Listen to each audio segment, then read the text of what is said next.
Oh yeah, is it Saturday already? Is it the end of yet another news week for Star Wars content? Wow, do we have a lot to get into today. Of course, this week was a big week with the Acolyte show being canceled. The Boba Fett news earlier on in the week. We got some Mandalorian and Grogu news with Pedro Pascal today. We also have some more news when it comes to the Acolyte being canceled, with actors all across the Star Wars galaxy chiming in on the cancellation of this Acolyte show. And also, is there a problem with the Star Wars fandom? This crazy article just dropped from Rolling Stone magazine, and yes, I bought the freaking monthly subscription to Rolling Stone magazine just to read this article because I was sucked in, okay? I was sucked in, okay?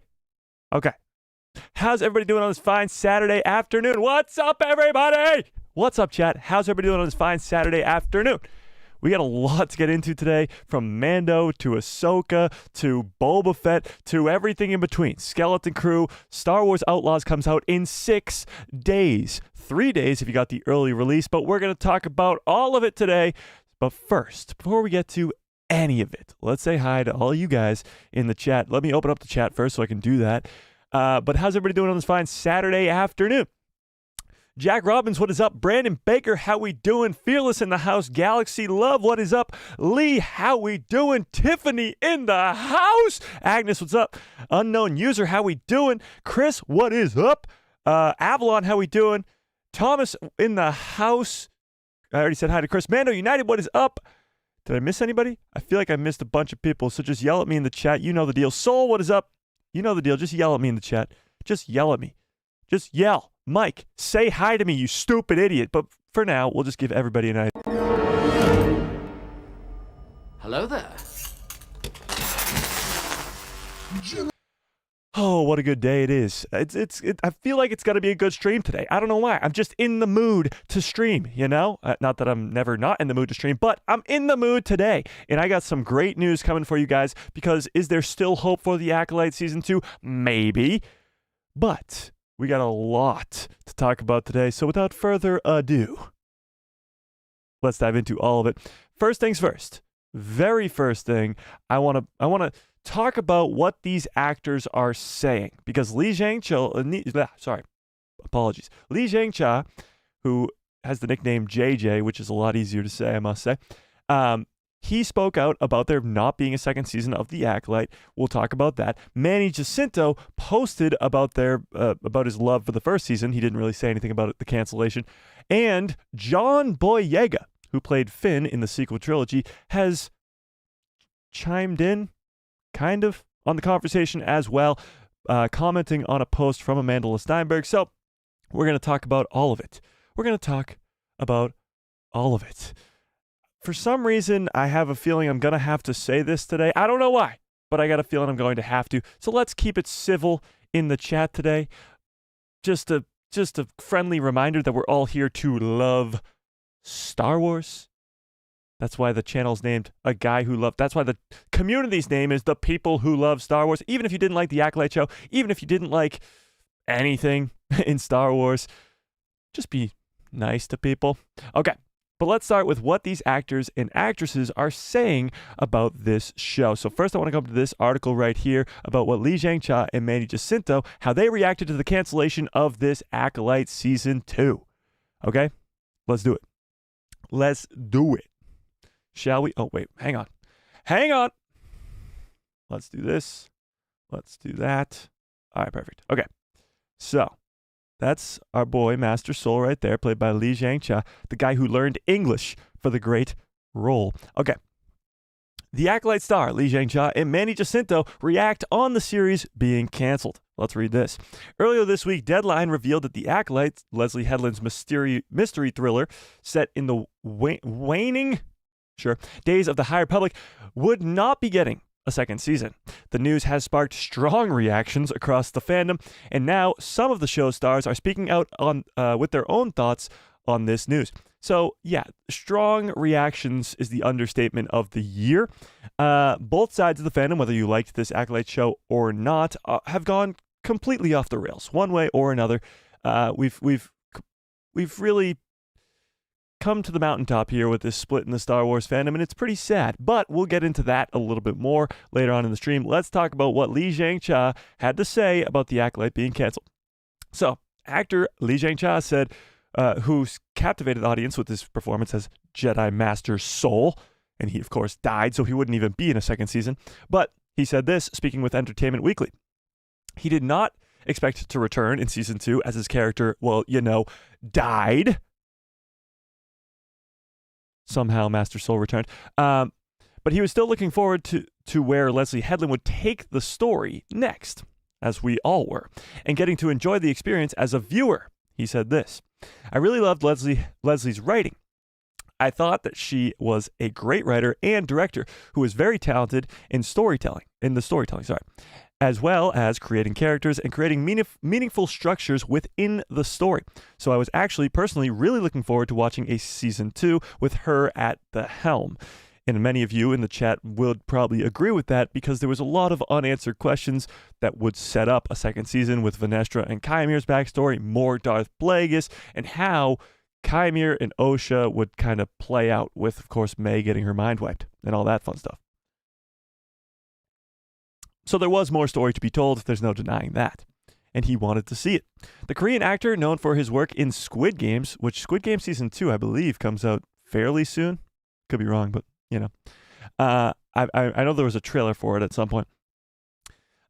Expressed surprise at not getting a second season when telling Entertainment Weekly that he was fully expecting to see the story continue. He hasn't given up yet, though. And this was the sort of is there still hope aspect of this stream, and that is these actors are giving fans hope. He expresses hope that the characters' stories may return in some shape or form down the line, as he says this. Honestly, I'm hoping that maybe, just maybe, there could be a change in the future, because you never know what's going to happen.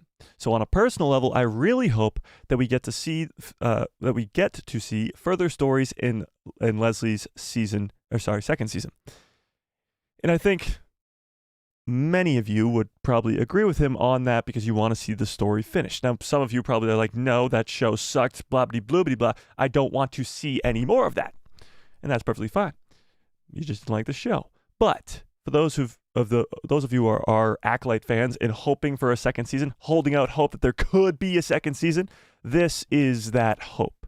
Lee Jung-Jae, of course, is a big-time actor rising to fame in Hollywood right now.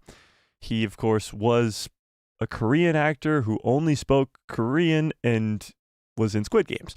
Then he comes over to America to do this role as Master Soul, and I'm sure we're going to see this guy's face quite a bit more in the future in Hollywood movies. So him giving this sort of hopeful response to the Star Wars fandom to hopefully maybe, just maybe, we could see a second season of this Acolyte show is, I think, giving some fans a little bit of hope. But he's not the only one who chimed in on all of this, because other actors are as well. With the introduction of Darth Plagueis in the final episodes, it was clear that the series was going to open up the scope if it were to continue. With the world of the Acolyte expanding into publishing, there's also the possibility that Lee Jung-Jae might get his wish and that the stories will continue in another format, even if it doesn't reappear on screen. So what they're talking about here is at San Diego Comic-Con, easy for me to say, just a few weeks ago, there was 2 prequel novels for The Acolyte announced. One about Vanestra and Indara, set like 50 years before The Acolyte show. And then another one about Yord and Jeki that's only a few years before The Acolyte show. So there was 2 prequel novels announced, and many fans thought that was a sign that this was definitely going to be getting a second season. To our surprise, it is not. It has been canceled. But it could be possible that the characters' stories will continue in some other sort of form, whether it be in books or comics or whatever, animation, who knows? But there is hope. Let's keep reading this. Another star of the show, Manny Jacinto, who played Qimir or the Stranger, posted a more subtle reaction on his Instagram. Now, before we get to this, it's going to kill me. For the rest of my life, if we don't get a second season of this Acolyte show, just at least tell us his name. I certainly hope that he has a name, and we finally, at some point, whenever it may be, 10 years, 20 years, 100 years, we just find out his name. Just his name. You know? Just give me his name. Darth Blabdi-Blue. I don't care. Just give me his name. That's all I ask. Just release a season 2 that's 4 seconds long, and it's just him saying his name. That's all I ask. But this is what Manny Jacinto had to say. He just posted one of the final shots of Qimir and Osha staring off into the distance with hope for a second season, and posted it with a heart. And that was about it. He didn't really have much to say. I'm sure whatever he was going to say was not going to be very nice. Darth Bob, I would be perfectly okay with Darth Bob. Yeah. Yeah. Accompanied by a heart emoticon. I have not seen emoji be called an emoticon in years. Okay, emoticon. The post shows his character's closing image of the season standing hand in hand with May. Oh my God, who wrote this article? Osha, as they look off into the ocean. That's sad. More reaction, blah blah blah blah blah. Yeah. Okay. So that's Manny Jacinto and Li Jiangcha's reaction to the cancellation, but there is more. There's actually 2 more. John Boyega and the actress Rebecca, who played Vanestra Rowe. So let's go take a look at this. Actually, before we do this, let me put up a poll in the chat. Shall we? Let me put a poll in the chat. Do you still want a season 2 of The Acolyte? Yes or no? I'm actually really interested on this poll to see where you guys are at, because it's been almost an entire week since the news came out that this show has been canceled and there won't be a second season. A lot of fans still holding out hope that there will be a second season, but I'm interested to see where our community right now is at with this news. Do you think, or do you hope, I guess, that there will still be a second season? Do you still want it? We'll put it that way. After a whole week of realizing that it might not happen, are you okay with that? Or do you still want it? Tell me in the chat. Okay. We'll leave that poll up there for a little bit. And again, the last poll was just, did you smash a like on this video? I hope you all have. Smash a freaking like on this stream. What are you waiting for? Sorry. It gets away from myself. Sometimes I get too excited and then I just ask you to smash a freaking like on this stream. Sorry. Okay. Let's go. Let's get to what Rebecca had to say. Okay. Let's get to what Rebecca had to say. So Rebecca Henderson, what the hell? Oh, here we go. Who played Vanestra Rowe and is also the wife of Leslie Headland. She had some postings to do. She actually just reposted a bunch of other people's posts. Let me take a look at this. Okay, here we go. So she posted this. So she posted this. We're going to go read that Entertainment Weekly thing in a second. About Li Jiangcha. She posted that on her Instagram story, as you can tell, and added Li Jiangcha with a heart emoji. She also posted this, which was Manny Jacinto's post, which we just looked at. She also reposted this. The worst part about The Acolyte being canceled isn't the cancellation itself, but knowing exactly which part of the Star Wars fan base, that Disney listened to in order to go ahead with this decision. Stop caving to pressure and stand your ground if you've made something bold for once, which is clearly somebody who was wanting a second season. That is a one-sided argument right there. But it is true. They did listen to one side of the fandom rather than the other. And then the fourth and final thing that she reposted on her story, and we'll get to this later, is the Rolling Stone magazine article that we're going to dive into crazy depth because I bought the freaking monthly subscription to read this whole entire article. So we're going to read it, okay? We're going to read it, and maybe we'll read it twice, or maybe a third time, because it costed me like a whole monthly subscription to Rolling Stone that I wrote in big letters that I got to cancel after this live stream because I don't want it anymore. I just wanted to read this article, okay? But the title of the article is, Can the best of Star Wars Can the best of Star Wars survive the worst of its fans?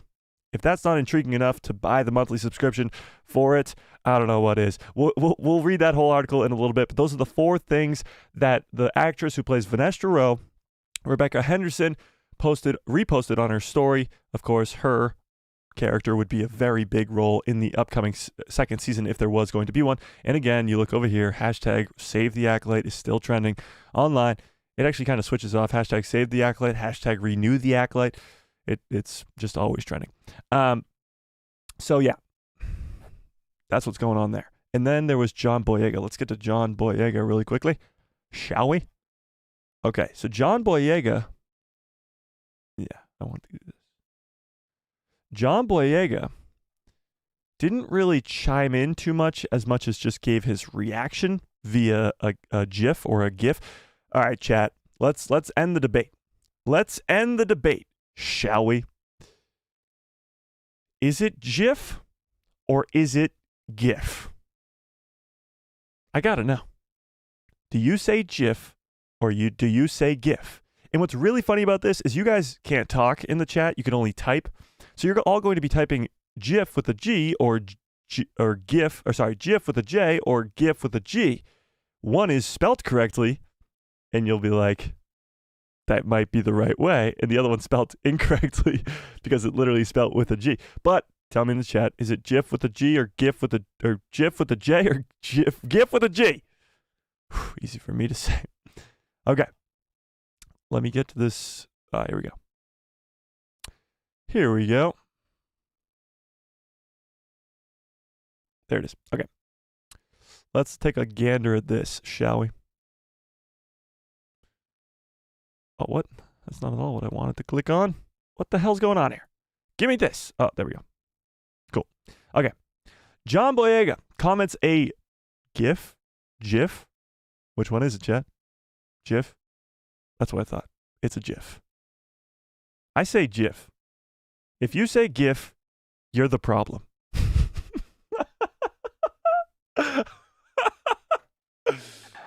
This is where the fun begins. John Boyega commented a GIF. Now I don't even know anymore. Of Han Solo saluting. We all know the salute. On one of. Oh wait, you guys can't see that. That would be helpful. You're just looking at my stupid face. There we go. Saluting on one of Amanda Steinberg's Instagram posts following the cancellation of the Acolyte. Members of the Star Wars family supporting one another. So this was the GIF, of course. It's not going to play, but it's Han Solo. We all know the GIF or the GIF of Han Solo doing that. John Boyega, of course. That's Amanda Steinberg's character, and that's Finn from the sequel trilogy. So John knows best. He's one of the actors who got a lot of shit for his role in the sequel trilogy from the Star Wars fandom, and he's been very vocal about his experiences with Star Wars and how not good they were. But there is a possibility of him returning to Star Wars. With the upcoming Rey movie in current development, many fans would like to see Finn come back, John Boyega come back to Star Wars and get the redemption that he deserves, become a Jedi like he deserved to be in the Rey movie, which hopefully will happen. But John Boyega chimes in on the cancellation of the Acolyte as well.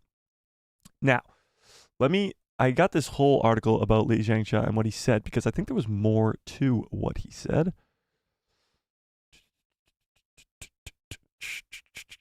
Okay, yeah, here's the full quote on what Lee Jung-Jae had to say about the cancellation of the Acolyte. So we only read a portion of that. So this is the whole article from Entertainment Weekly. So let's zoom in on this a little bit. Not much better. Okay, so down here's his full quote. He says, "As you know, my character had died already in the first season. Epic death by Lee Jung-Jae. As he said, so I wouldn't have appeared in the second season if there was one anyway. But personally speaking, I really loved Leslie's writing. I thought she was great writer, director, blah, blah, blah. This is the part we read already. Storytelling, creating characters, creating meaningful structure in the story, and looked forward to watching a season 2 with her at the helm." But then he goes on to talk about this. "To hear the news, I was quite surprised personally as well, as most of us were.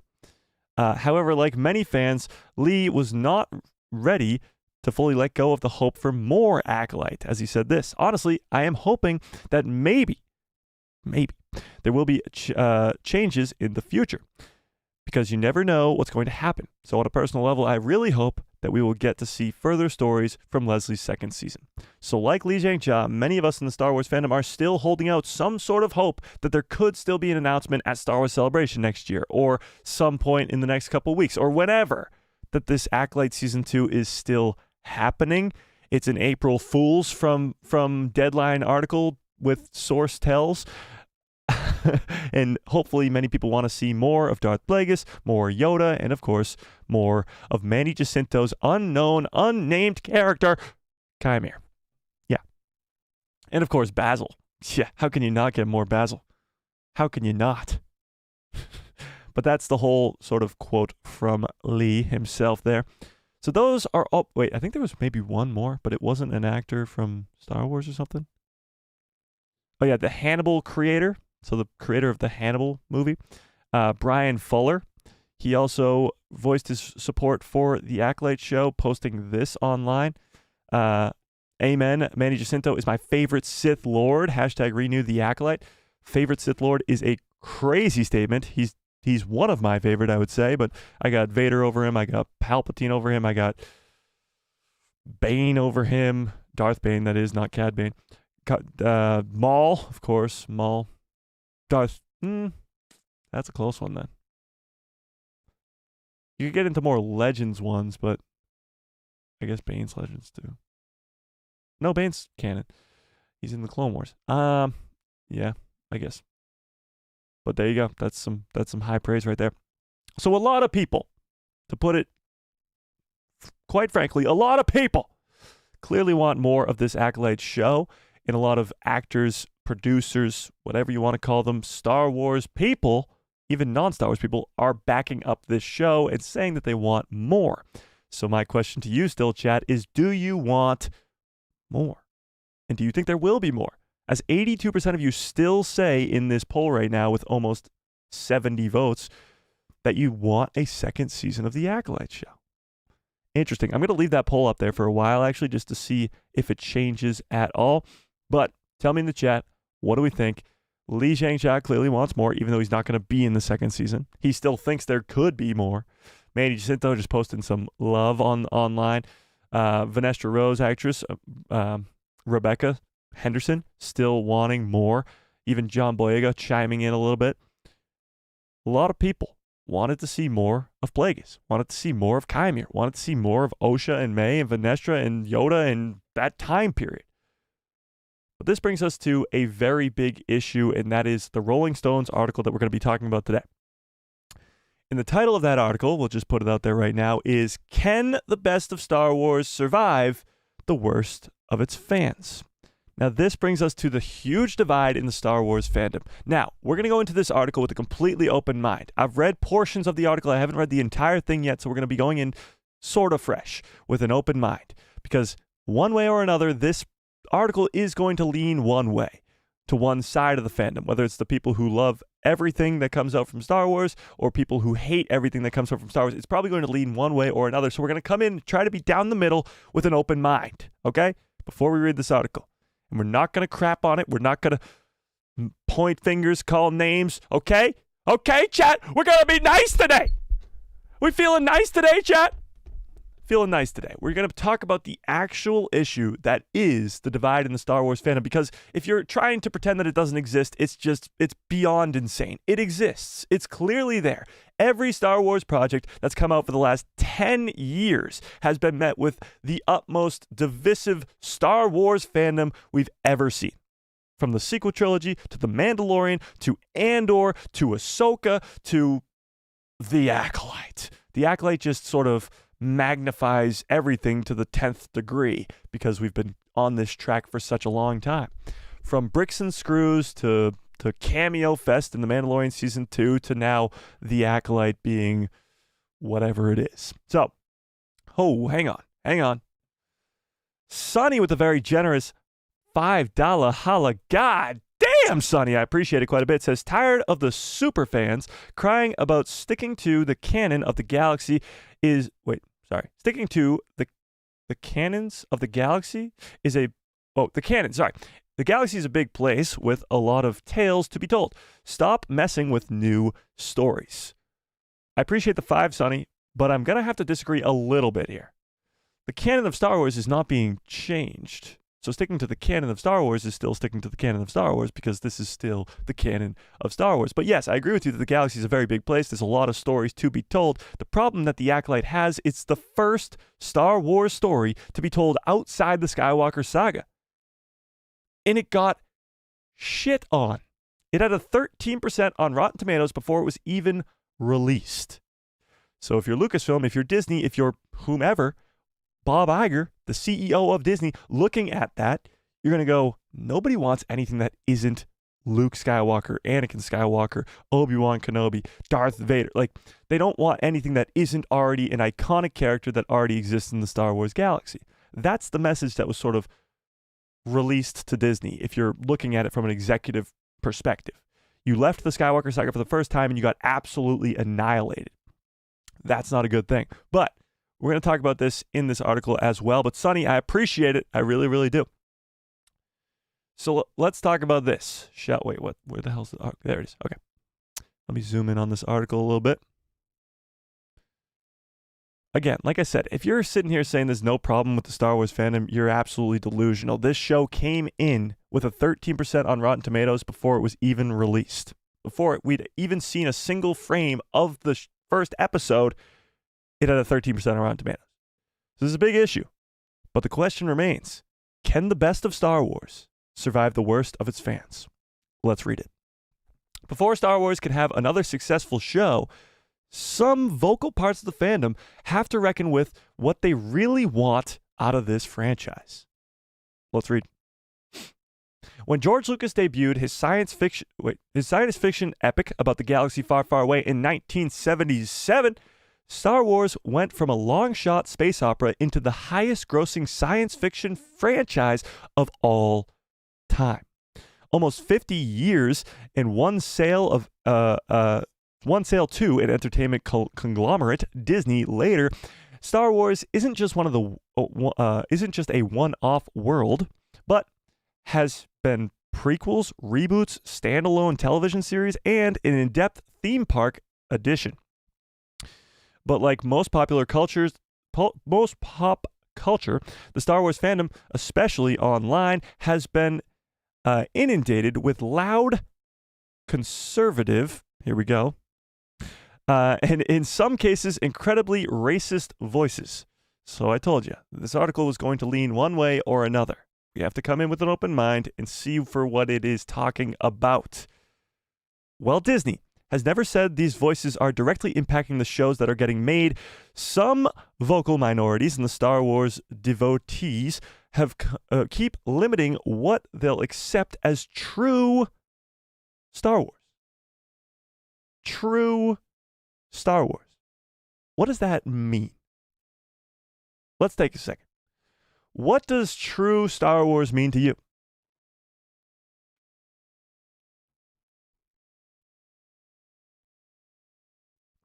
Some of you might be saying, only stuff that George Lucas made. That's perfectly fine, but you're never going to find another Star Wars project ever that you're going to enjoy. Some of you might be saying, well, stuff that I like. You can have a headcanon in Star Wars, absolutely. I do. I'm actually lying to you. I don't have a headcanon. The canon of Star Wars is my canon. But some of you might be like, you got the Darth Plagueis novel, and maybe you think that's canon. Or you think that some stuff that is canon isn't. Maybe you dislike a certain show, like maybe the Book of Boba Fett, or Kenobi, or The Acolyte, that you see it as not canon. So what is true Star Wars? It's an interesting question. Sonny, oh my God. Sonny with another $5 holla. What the hell? I appreciate it. Sonny says, I disagree because it's part of the Skywalker saga. It talks about the Force babies born without a dad, a.k.a. Anakin Skywalker. A direct link, wouldn't you say? Yes and no. The Skywalker saga is a time frame in the Star Wars galaxy. And that time frame is the Phantom Menace to the Rise of Skywalker. So that's a little bit different. So it's not technically taking place in the Skywalker saga, but it does have a connection to the Skywalker saga, yes, to Yoda, of course, but Ki-Adi Mundi and Darth Plagueis, like there is connections to the greater story of Star Wars, but it's not technically in the Skywalker saga time frame, if that makes sense. But I appreciate it, Sonny. I really, really do. It's very, very generous. Again, guys, super chats, membership's the best way to support the channel. If you want to send in a super chat and ask me to do an impression, I will do any Star Wars impression. Keep that in mind. To the best of my ability, they won't be good, but hey, what are you gonna do? Mike, what's up, Mike? Haven't seen you in a while. With a very generous $5 holla says, had to unsubscribe from my membership recently, but I'm signing back up again in a few minutes. No need to welcome me. No need for a welcome. Love the community. Well, you're going to get a welcome anyway, Mike. You know why? Because you're awesome. And guess what? Your name is awesome too. Right? Right, guys? Right? Mike! Welcome to the people who love Star Wars! Yeah. Fuck you, Mike. Fuck. No, I'm kidding. I'm kidding. Welcome to the people who love Star Wars, Mike. I appreciate it quite a bit at the Padawan level. As very, very generous. See, sometimes I say things like that, and some people like can't take a joke. So, Mike, I really, really hope you could take a joke because that, Jesus. I got a bad feeling about this. I appreciate it, Mike. I really, really do. Mike has just canceled his membership. Oh, Mike just took back his $5. No, I'm kidding. I'm kidding. I'm kidding. I'm kidding. Okay. Let's get back to this article, shall we? So, true Star Wars fans, what does it mean to you? Tell me in the chat. Okay. These fans say they are fighting for the Star Wars future. But if their endless fantasy world can't accept any stories that they don't recognize, some of this self-professed biggest fans in the world could be closing themselves off from any future at all. So yes, this article specifically is talking about a fairly small portion of the Star Wars fandom, but it's the same portion that has been magnified so greatly when it comes to this Acolyte show. It's the same sort of portion of the Star Wars fandom that was complaining about bricks and screws in Andor. Too many cameos in The Mandalorian Season 2. They were complaining that, obviously the sequel trilogy, but that's a whole nother conversation for a whole nother time. That's literally like a 10-hour conversation within itself. But they complain time and time again, looking for something to complain about before even going in with an open mind for something new. Because look at this. Look at it this way. Star Wars was sold to Disney in 2012. It's been 12 years. And since those 12 years, we've gotten peak Star Wars after peak Star Wars after peak Star Wars. I'm not saying everything is peak. I'm not saying everything's the greatest thing to ever happen, but some of it is. Star Wars Rebels, end of Season 2, Season 3, and Season 4. The Bad Batch, Season 3. Rogue One. The Mandalorian Season 1 and Season 2. I would argue Season 3, but I understand people not liking Season 3 as much as Season 1 and Season 2. But Season 1 and Season 2. Ahsoka. There is so much. Clone Wars Season 7. There is so much. Tales of the Jedi.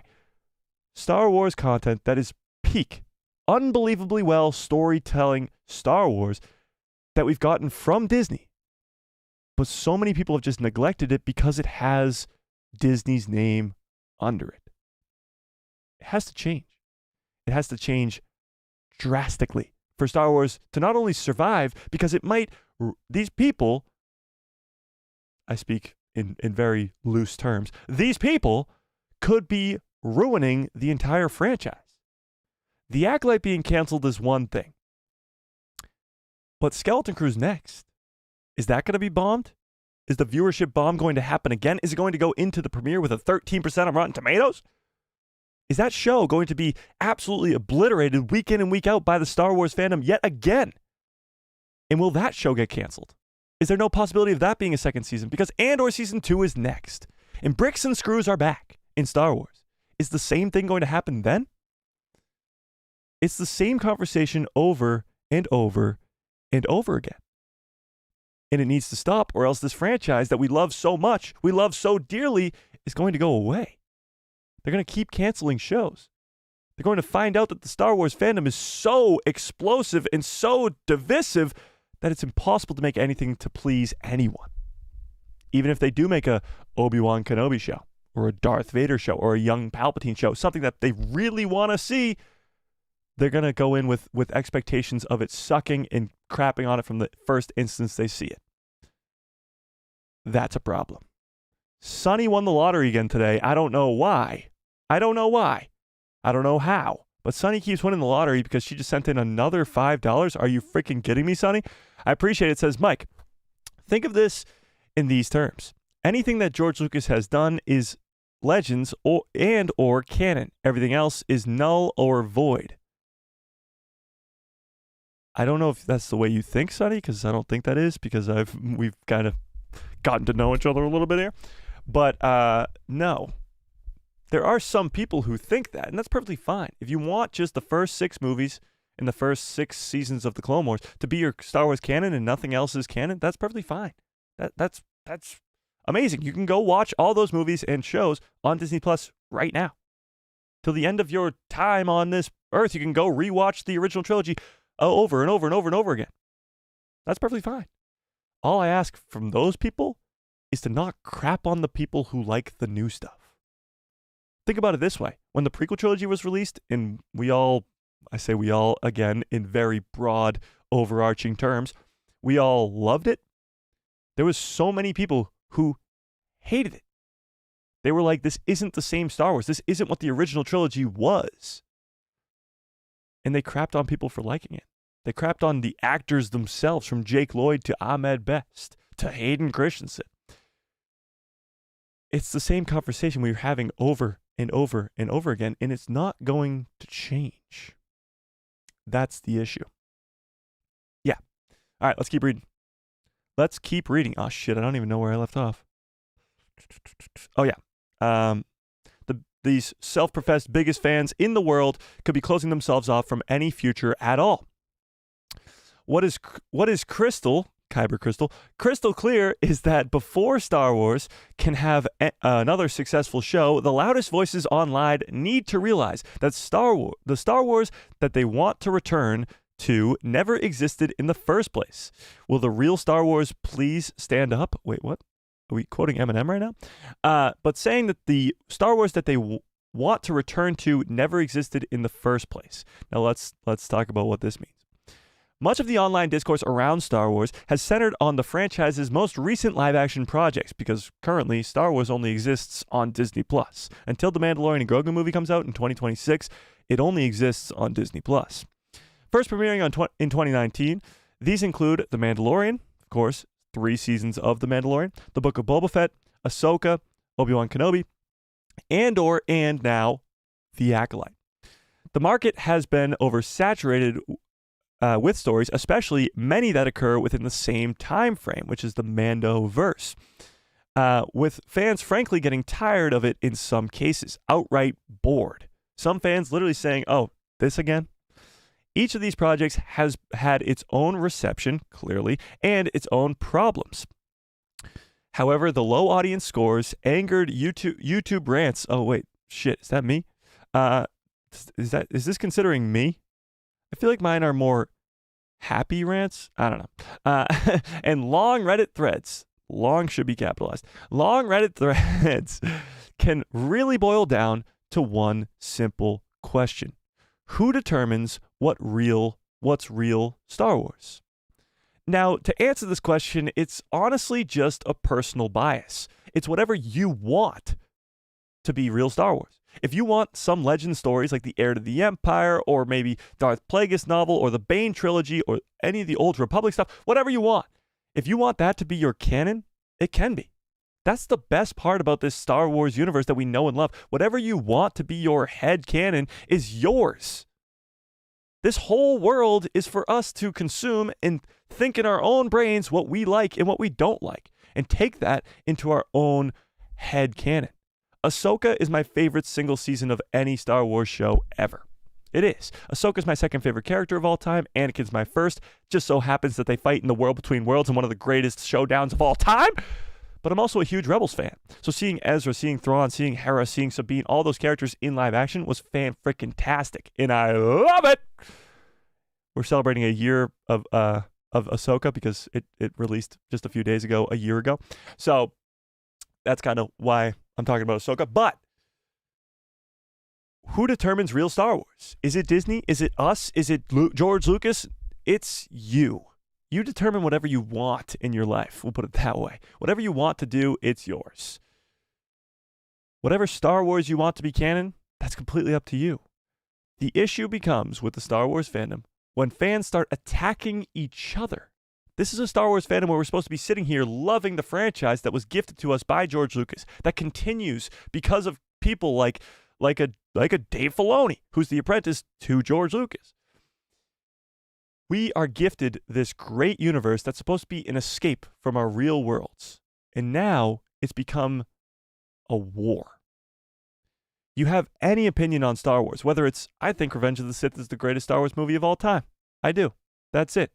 Some people hate the prequel trilogy, hate the prequel trilogy. And they'll fight me all day long about how the Revenge of the Sith sucks. And I could sit there and fight with them, say it's so great, but who cares? What is this coming down to? You like Star Wars, I like Star Wars. Great! Why are we fighting? Let's keep reading.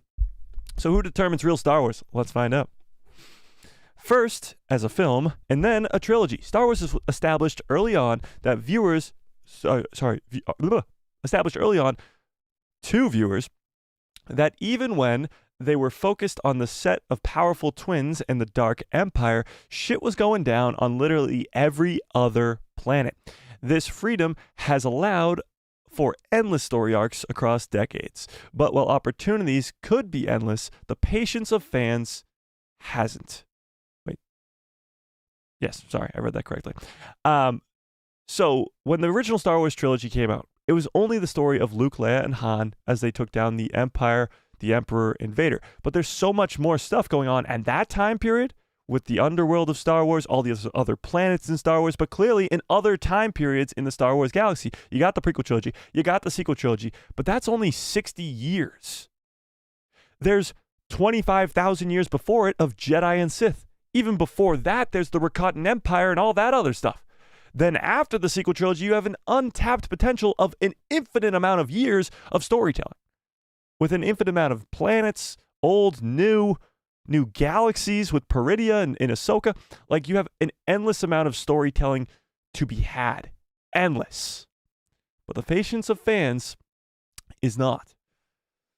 So this was the quote that we read before.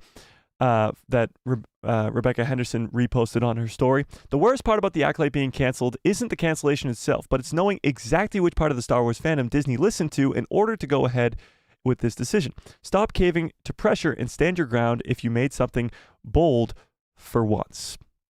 Now, the for once in this is kind of interesting because they haven't really canceled any other Star Wars project.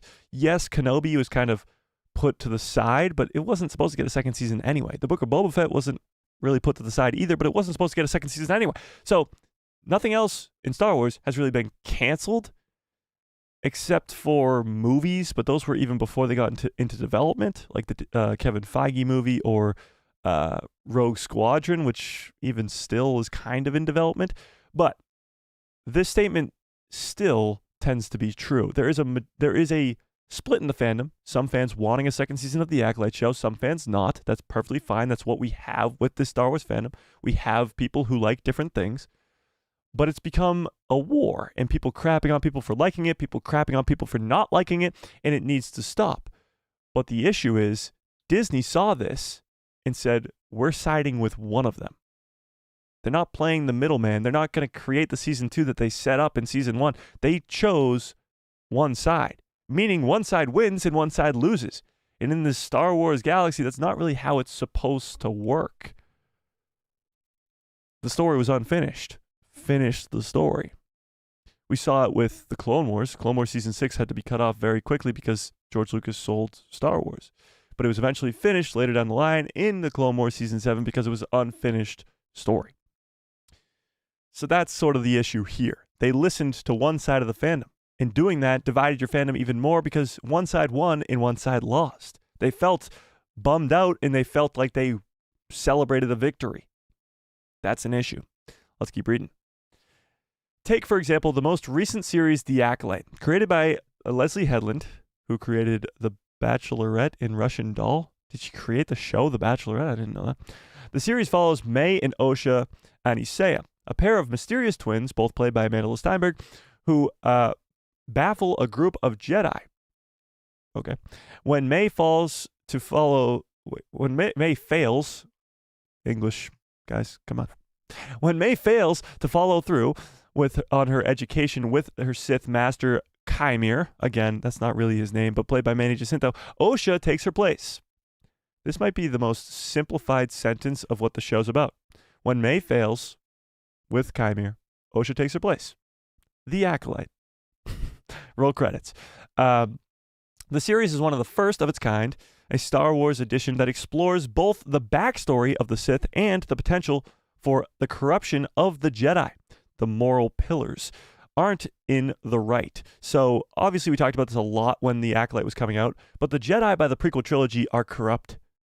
The reason that Anakin falls to the dark side, even though he is the chosen one, is because the Jedi are so blinded by fear and by the dark side itself, with Palpatine rising to power.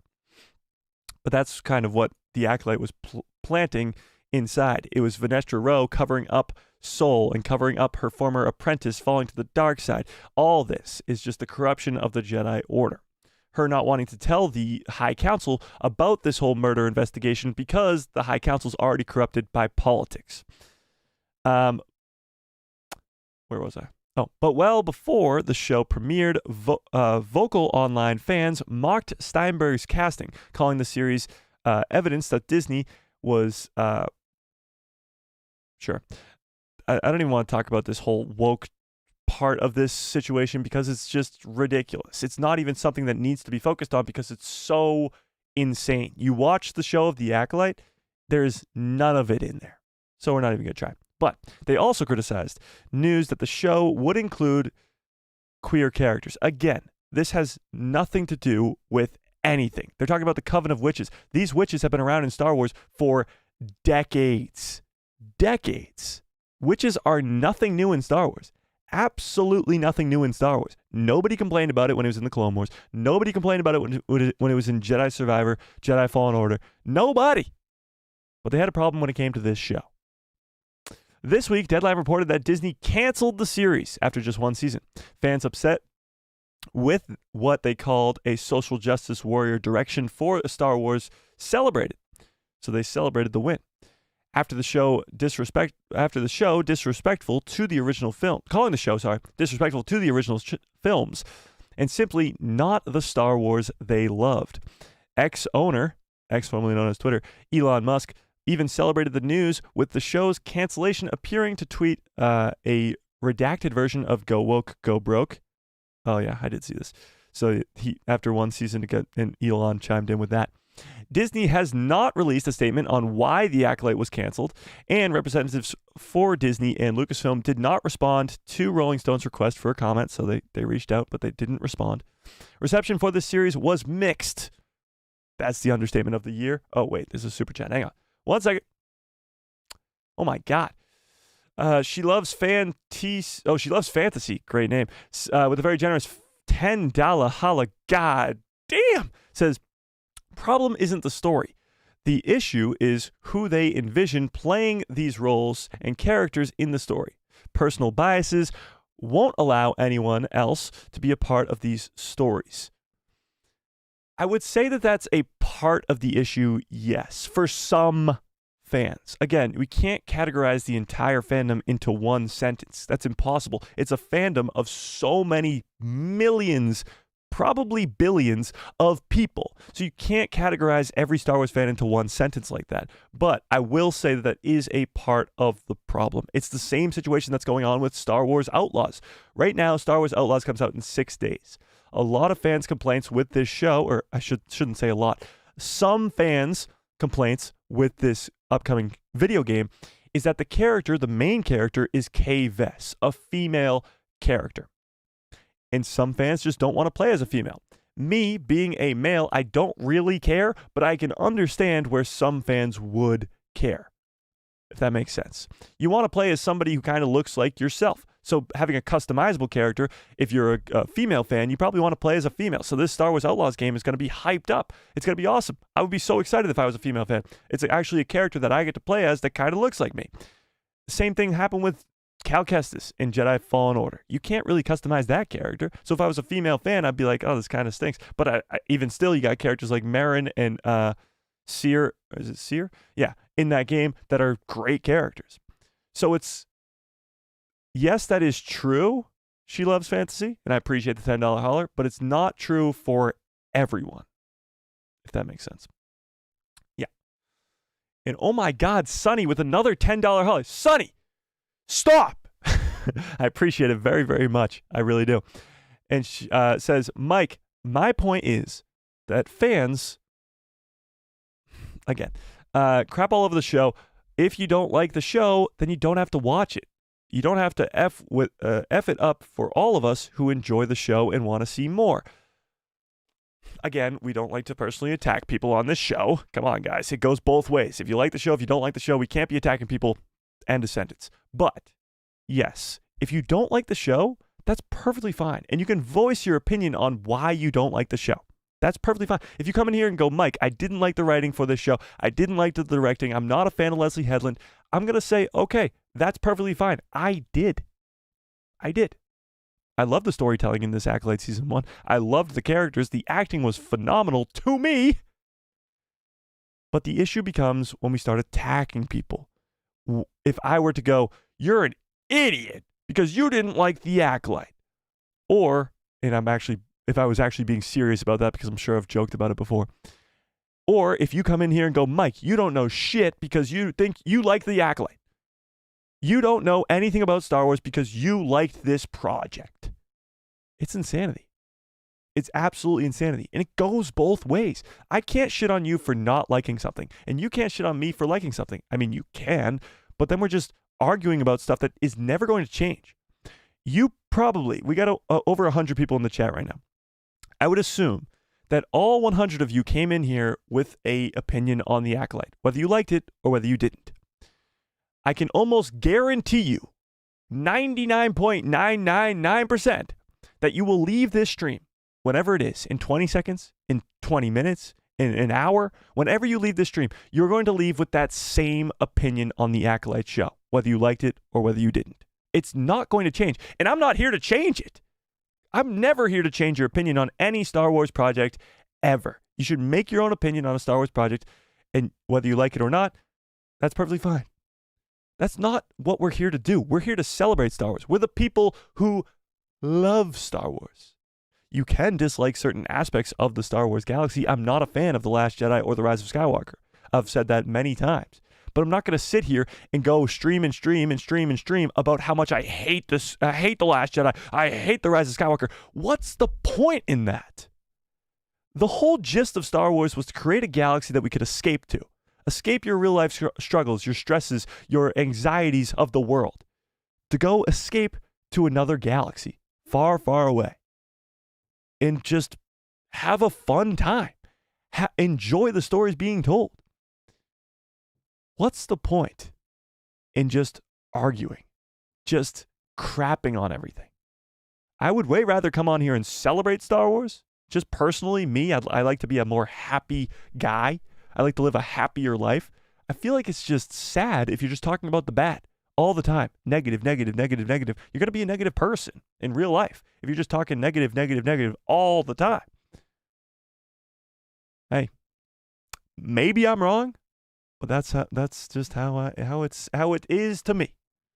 So I'm not here to change your minds. That's never once what I've ever intended to do when I click go live every Tuesday, Thursday, and Saturday. It's never what I intend to do when I press go live. I'm going to go change people's minds about Star Wars. No. I'm here to celebrate Star Wars and have fun doing it. I'm a fan. I just put up a camera and press go live. That's the only difference between me and you guys. That's the only difference. I mean, maybe there's a little bit more difference. I'm like 6'5". Maybe you're 7 feet tall. I don't know. But that's the only difference. So I don't know why I started that whole rant, but I hope it worked. I hope it helped. I hope it helped. You're probably all sitting there going, what the hell is Mike talking about? Everything he just said was incorrect. But what are you going to do? All right, let's keep reading this article before we get too out of control here. I appreciate it, Sonny. I really, really do. And I appreciate all the super chats. I really, really do. I really, really, really do. She Loves Fantasy. That's a great name, by the way. Okay, let me keep going. So they asked for a comment. Disney did not respond. So reception for the series was mixed. That's the understatement of the year. Though the people praising performances for Manny Jacinto, Amanda Steinberg, Lee Jiang-Cha, but criticized the story, overloaded plot, and the short episode count. However, it's all too easy to imagine how the show, with an already expensive budget of over 180, this is 100 million, but it's 180 million dollars, according to Deadline, might be easier scrapped entirely rather than to contend with the potential of another lackluster or / ill-received season. So canceling the show from a business perspective was probably the right move because of the division in the Star Wars fandom. But that's not the issue that we're talking about today. The Acolyte being canceled is not a problem. It's a problem for some fans who wanted to see a continuation of the story, like myself, but it's not the problem in the Star Wars fandom at all. The problem is the reason they can't make a second season is because it will already be crapped on. Just like the first season, it went in with a 13% on Rotten Tomatoes. The Star Wars fandom is so divided that anything they wanted to do that had to do with the Acolyte, that had the Acolyte in the title, is going to be crapped on before it's even released. And they don't want to do that. They don't want to hurt the name of Star Wars any more than it already is. So for all the people screaming online, one way or another, it's not helping the cause. We'll put it that way. Because Star Wars canceled this show because they don't want to tarnish the name of Star Wars. They want to please the fans. As much as you might not think so, they want to please the fans. That's what their job is. They want to make money. They're a company that's trying to make money. They have stockholders. They're trying to make money. So they're trying to make Star Wars projects that please fans so that they watch and they make money. It's called business. But when fans so vocally online crap on a project like this, there is no way to give a second season without that crapping on continuing. So it's only financially right to cancel the project. So as much as I would love to see an Acolyte Season 2, my hopes have been diminished quite a bit. And it's not because the first season was bad, because I didn't think it was. It's not because I don't think there's a possibility for a great second season story with Darth Plagueis and Venestra and Qimir, because I think there is. But it's because of the Star Wars fandom. It's because of this massive divide. It's because of the people screaming online louder than everybody else. And that's just the end of the day, the truth. So, whether you want the Acolyte Season 2 or not, let's take a look at the poll. 71% of you still say yes, and Sonny is freaking lost goddamn mind. 71% of you still say yes, you do want an Acolyte Season 2. And maybe it will still happen, but it's going to take a long time at least, because the Star Wars fandom is going to have to cool down. Cool the bleep down. As we got Star Wars Outlaws to look forward to, as we got Skeleton Crew to look forward to, as we got Andor Season 2 to look forward to, and Star Wars right now, Lucasfilm right now, Disney right now, Bob Iger, Kathleen Kennedy right now, need to be concerned about those projects and how they're received by the Star Wars fandom. Because if Star Wars Outlaws comes out and it's a massive success, the first ever Star Wars open world game, if it's a massive success, that's amazing. Now, the news, which has been taken up by negative talk about Star Wars because the Acolyte, will be now positive. Star Wars just released one of the best video games of all time. This is just me speculating here. That could be a headline. That's the headlines you want. Not Star Wars video game, another flop. Star Wars video game, horrible open world. Star Wars video game, more issues than Star Wars. Like, those are the headlines you want to avoid. And that's what they're worried about now. So canceling the Acolyte before the Outlaws comes out, before Rebuild the Galaxy comes out, before Skeleton Crew comes out, was probably the best bet, was probably the best move for Lucasfilm, for Disney, from a financial perspective, to get the conversation away from that show that had such a negative connotation to it, even though some fans really enjoyed it, like myself, and move forward to something hopefully better and more positive when it comes to talking about Star Wars. So at the end of the day, wherever you stand on the Acolyte, the cancellation, even if you still want a second season, was probably the best move that they could have made at this time for the Star Wars fandom. And yet, it was made because of the Star Wars fandom. So whether you see it as a win, whether you see it as a loss, either way, it's been canceled. But Sonny with a very generous $5 holla says, Mike, I love the show, and I hope that Disney reconsiders and does give it a second season, or at least 6 episodes to conclude the story. Well, 6 episodes would pretty much just be a second season. I don't disagree with that. I still want there to be a second season. I still want there to be a finished story for Plagueis, for Qimir, for Osha, for May, for Vanestra, for all of it. It just seems like, because of the current state of the Star Wars fandom, how divided it truly is, how loud these people are screaming online, it does seem like it's just not going to happen. Even a 6-episode variation of it, or whatever you want to call it, it's just not going to happen. Oh, Lauren with a very generous $5 holla as well. Oh my God, you guys are feeling generous today. Says the problem is now the toxic fans smell weakness. There's blood in the water. Now that they have a taste of victory, they will do this to another show in the future. That is a big issue as well. It seems as though this portion of the Star Wars fandom that didn't like the Acolyte show is celebrating a victory. And like Lauren is suggesting, maybe that means they smell blood in the water. Maybe they have taste of victory and want more. Have you ever had a bite of something?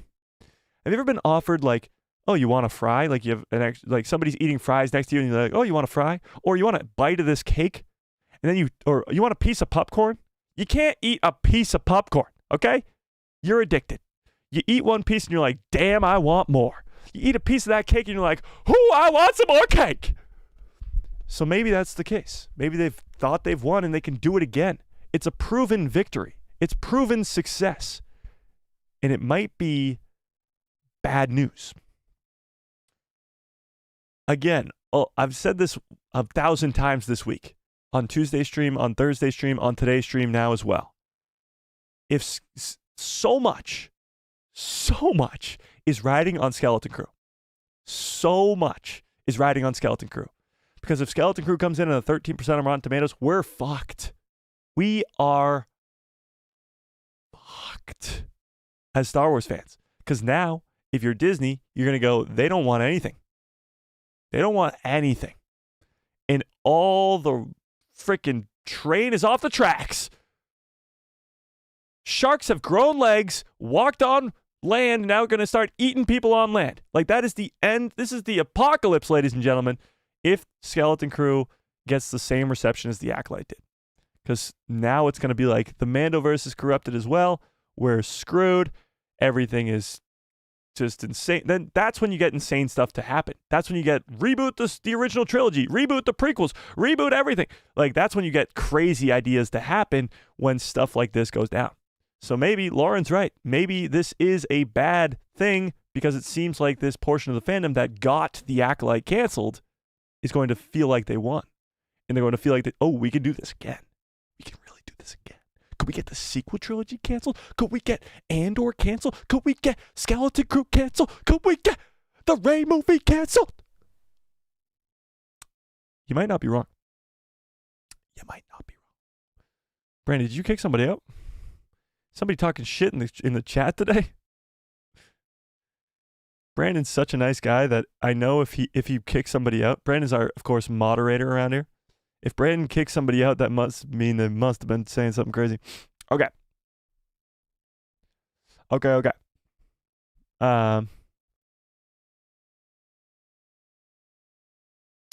Let me read some chat because I'm very far behind on chat. I want to read what you guys are saying. You guys are so generous with the super chats today. I appreciate it so much. You guys don't even understand.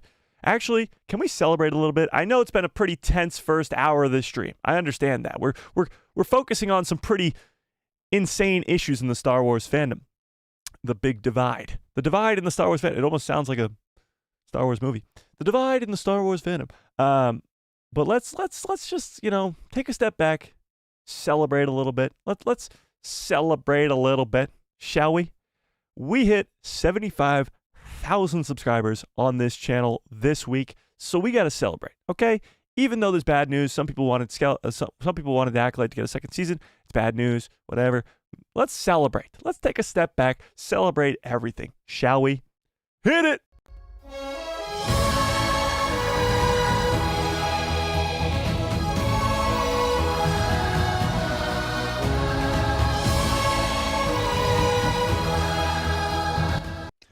It never gets old. It never gets old. I cannot thank you guys enough for 75,000 subscribers. It's absolutely insane. We are three-quarters of the way to 100,000. And of course, at 100,000, you guys know that good cup that follows orders that's all the way off the screen over there. That will be filled to the brim and dumped on my head once we hit 100,000 subscribers. So let's get there. But we are 3/4 of the way there. So I cannot thank you guys enough. It's absolutely insane. I'm still feel like I'm dreaming. I'm waiting to wake up from this dream, but to go back to when we were at 2,000 subscribers, and it doesn't feel real. So I appreciate you guys so much more than you'll ever know. Yeah. So try not to cry, and we're gonna keep going. Just makes me so happy, you know. You guys make me happy. You know? Okay. Calm down, everybody. Let's just take a chill pill for a second before you make your good pal Mike just start bawling his eyes up. Okay. Let me roll. Let me read some chat. Let me read some chat, shall we? Okay. Are we going to get an Acolyte Gallery episode? That's actually a great question. Will we get a making of the Acolyte lowdown? I don't think so, just because the show has been canceled. I hope so, because everybody loves to see those behind-the-scenes stuff with, like, Manny Jacinto training and stuff. Like, that stuff's really, really cool. So I'm hoping we do get some of that. I want to see how they did all this choreography, because chances are, even if you didn't like the Acolyte, you probably agree with me when I say that the Acolyte is some of the best lightsaber duels we've seen in 20 years. So, I want to see the behind-the-scenes work of that, because we definitely want more of that level of combat in Star Wars. So I do hope we get a gallery episode for the Acolyte. Is there a gallery episode or like a making-of episode for every Star Wars project so far? Live action, that is. I know there's one for Mando. I know there's one for Kenobi. Is there one for the Book of Boba Fett? And is there one for Andor? And there's one for Ahsoka, right? I believe. Yes? No? Maybe? No? Yes? Maybe? What do we think? Somebody tell me in the chat. But for Sonny with another $5 holiday, Sonny, chill out, okay? I don't know where you're getting all this money. I don't know if it's some money laundering scheme or something you got going on. But chill the fuck out, okay? Okay. Sonny says, I don't know about Skeleton Crew. From the trailer, I'm not drawn in, but I will give it a chance. You have to admit, the Acolyte had some badass fight scenes. Oh, yeah. The fight scenes in the Acolyte are incredible. But Skeleton Crew, for me, I'm excited. I'm not over the moon. I was more excited for the Acolyte. I was more excited for Bad Batch Season 3 this year. Skeleton Crew is probably on the bottom of that list, but there's still a lot of time before then. So maybe a trailer comes out, gets me excited. Like, the first trailer got me more excited than I was, but it didn't get me to the level of, like, I need to see this show. I'm looking forward to it, but not as much as I should, I think. Yeah. Yeah. But I appreciate it, Sonny. Kip Fisto says, I would love to see Thor versus Palpatine with lightning on both sides. Thor versus Palpatine. That's an interesting one. Honestly, that's tough. Thor versus Palpatine is a really interesting one. Who would you guys take, Thor versus Palpatine? Thor's a god, first of all. So it'd be tough for Palpatine to kind of just destroy him. Plus, they both got the Force lightning, you're right. Or lightning, I should say. Not Force lightning. Palpatine's got the Force. Thor's got Mjolnir, which is pretty much the Force to Mjolnir. I don't know. That's interesting. Like, since Thor is a god, would a lightsaber cut through him? These are the questions I need to know. Oh, does he have Mjolnir or does he have Stormbreaker? That's a good question too. That is a good question too. Depends on if the Force works on the hammer. I would say no, right? Because you have to be worthy to hold the hammer. I'm guessing you have to be worthy to use the Force on the hammer. I don't know. That's a good one though. I like it. So did Plagueis make a deal with Mother Anisea to make the twins? I don't think Plagueis was involved with making the twins. However, I do think that the twins' creation will have some sort of role in maybe how Plagueis thinks he can live forever. Yeah. Yeah. Yeah. KG says they already hated it months and months before it was even released. Yeah, I mean, that's the big issue, is the Star Wars fandom is so divided that the conversation around the Acolyte before it even came out was so negative that it never even stood a chance. And to me, the story, the action, the characters themselves are so intriguing and so good that I want more. Badly. But the negative connotations around the show, the negative conversations, I should say, around the show already didn't even allow fans to have that chance to enjoy it. Marcus says, Darth Vader versus Thanos. Well, that fully depends on if Thanos has the Infinity Gauntlet or not. If he does, then it's Thanos hands down. But if he doesn't have the Infinity Gauntlet, I would say Vader. Yeah.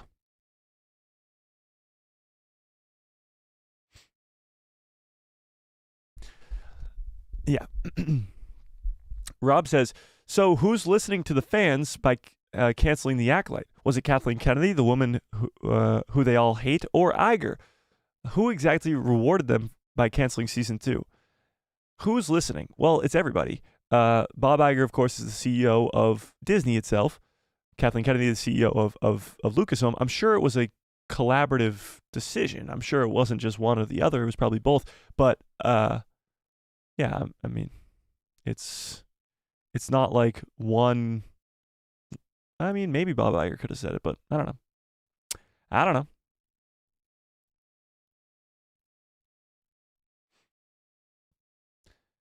People complained about what they did not. Wait. People complained about what they did not, who they were. What? I don't know what that means. Howrunner Base says maybe Disney needs to just dial it back on the live action projects. These seem to drum up the most controversial and focus more on the animation. Animation is a better medium for the storytelling. I agree with that to an extent. I think animation is some of the best storytelling for Star Wars. I prefer live action. I do. But the animation side of things doesn't get nearly, like a fraction of the amount of views as the live action stuff does. So you would be cutting out your audience by a massive amount if you just stopped doing live action stuff. So yes, maybe you'd be cutting out some of the controversy by making just animation stuff, but that controversy is never going to go away. If you ever come back to live action, it's still going to be there. And it was still there when they were in the movie theaters as well. Just like I said, a lot is riding on the Skeleton Crew, a lot is riding on the Mandalorian and Grogu movie as well. Because the Mandalorian and Grogu movie is the first Star Wars film to be in movie theaters in 7 years. And it's also the first Star Wars movie to be in movie theaters since the sequel trilogy, which so many fans have so much amazing opinions about. So that movie needs to be a success as well. But we'll get to the Mandalorian and Grogu in a second because I got a lot to talk about when it comes to that. Pedro Pascal and possibly Din Djarin dying. If you guys saw my video yesterday, I got some crazy stuff when it comes to that movie, but we'll get to it in a second. Yeah. Why can't they just have budget cuts from the first season and learn to improve for season 2? Well, season 2 would be less expensive just purely because of costume designing, set designing. Like those already exist, so you wouldn't have to spend all that money to create all that. So already you'd have less of a budget for a second season anyway, or at least it would cost less, just because of certain things that need to be created in the first place for a new show.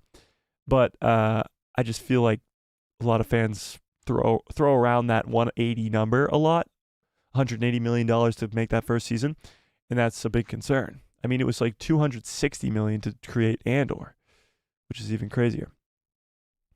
But it is a longer show. Yeah. Aggressively relaxing says, "Oh no, I'll have to only learn about the story further by reading the books, comics, and even further explain the heritage of Palpatine." Oh, hopefully not. I mean, hopefully at some point we get a second season of this show, even if it were to upset a lot of people. But yeah, you might have to read some books to understand it. Yeah. Indeed.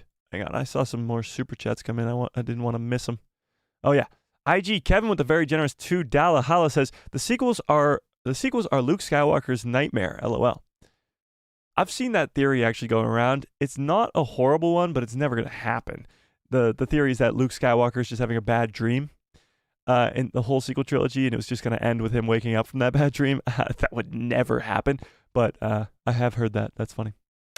And Sonny again with a very generous $5 holla. Holy crap.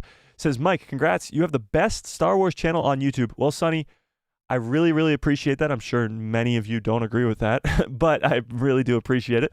I'm not trying to be I guess I am trying to be the best, but I'm not looking for that sort of compliment. I appreciate it nonetheless.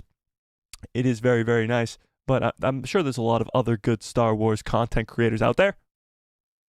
To name a few, Star Wars content creators I really like. Let's go like this. Star Wars Siths. You got to call out Star Wars Sith. Tony, my boy Tony over there, he's the GOAT. Diamond Figs, he's the GOAT as well. There's a lot of great ones. There's definitely a lot of great ones. I don't know. There's so many of them, you know? But I appreciate it nonetheless. I really, really do. Oh, but I just covered so much of the chat. I apologize. Okay, let's see.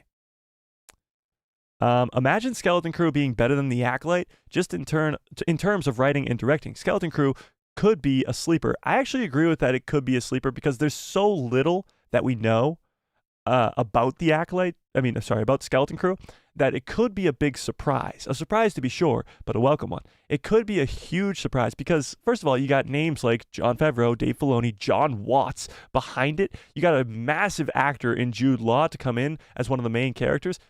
But you also have it being based off of like E.T. meets Goonies meets Star Wars meets Stranger Things. Like that combination should be something that's really exciting. So, and the time period. It's in the Mandoverse. So these characters are going to be connected to Din Djarin, to Grogu, to Luke Skywalker, to Ahsoka, to all these different, to Boba Fett, it's all going to be connected.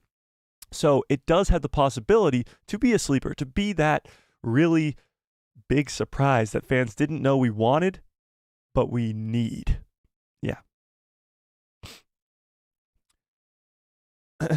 Fearless says, Mike, I got 1 year anniversary on your channel. I found you during Ahsoka, maybe even shortly after that. Yeah, Fearless, so, well, it would depend on when you became a member. But, yeah, I remember you coming around Ahsoka, so at some point you are coming around a year. That's pretty crazy. Yeah. Freddy says Thor would beat Palpatine's ass.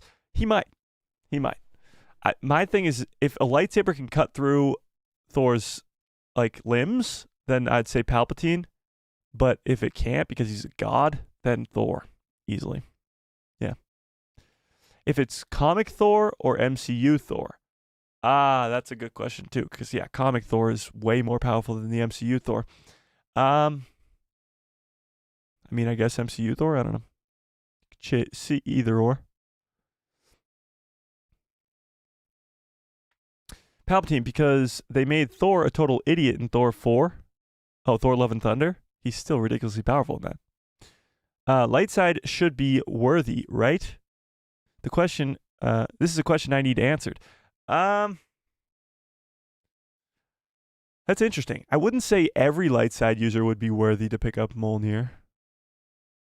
But I would say maybe few are. I feel like Obi-Wan Kenobi could definitely pick up Mjolnir. Let's be real. Obi-Wan, for sure. Then you think Mace Windu, maybe not. He's going around chopping off Jango Fett's head and stuff. Anakin, definitely not. Yoda seems to always have this deep, dark secret he's hiding, so probably not.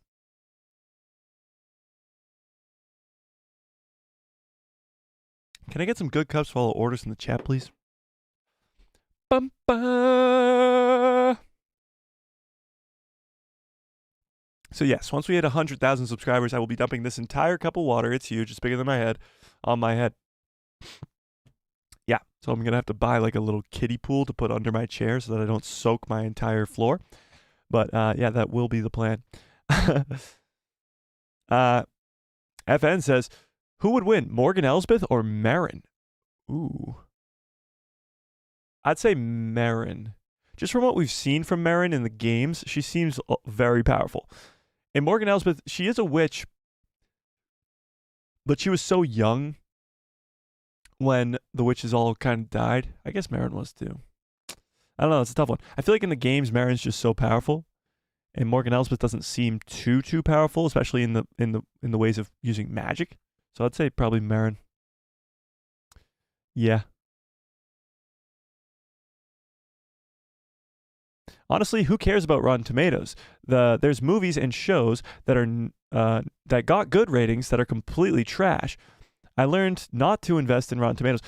Yes and no. I mean, Rotten Tomatoes is a good sort of statistic to look at.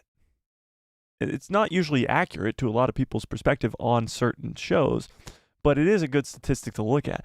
Think about it this way. There's an audience score and a critic score on Rotten Tomatoes.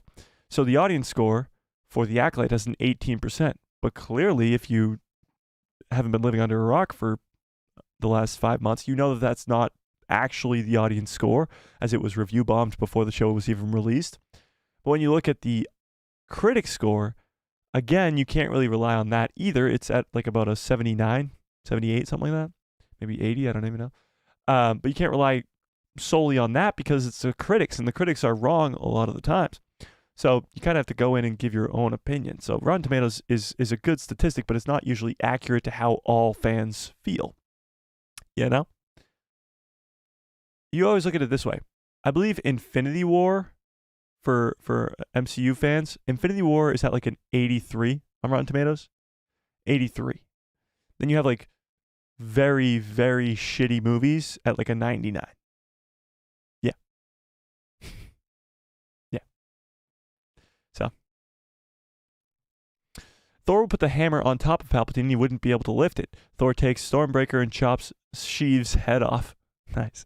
But he'd have to get to Palpatine and do that first, you know? That's the thing. Lee says Plagueis was forceful male. What? Contributor to the twins. Oh, I get you. I don't think so. I don't think Plagueis had anything to do with creating Osha and May. I think Osha and May's creation is what leads Plagueis to maybe have this obsession with living forever, but I don't think it's the other way around. Yeah. Oh, yeah, that's the thing, too. Star Wars Outlaws, if you're not even going to get Star Wars Outlaws, that's perfectly fine. We are doing giving away 2 copies of Star Wars Outlaws.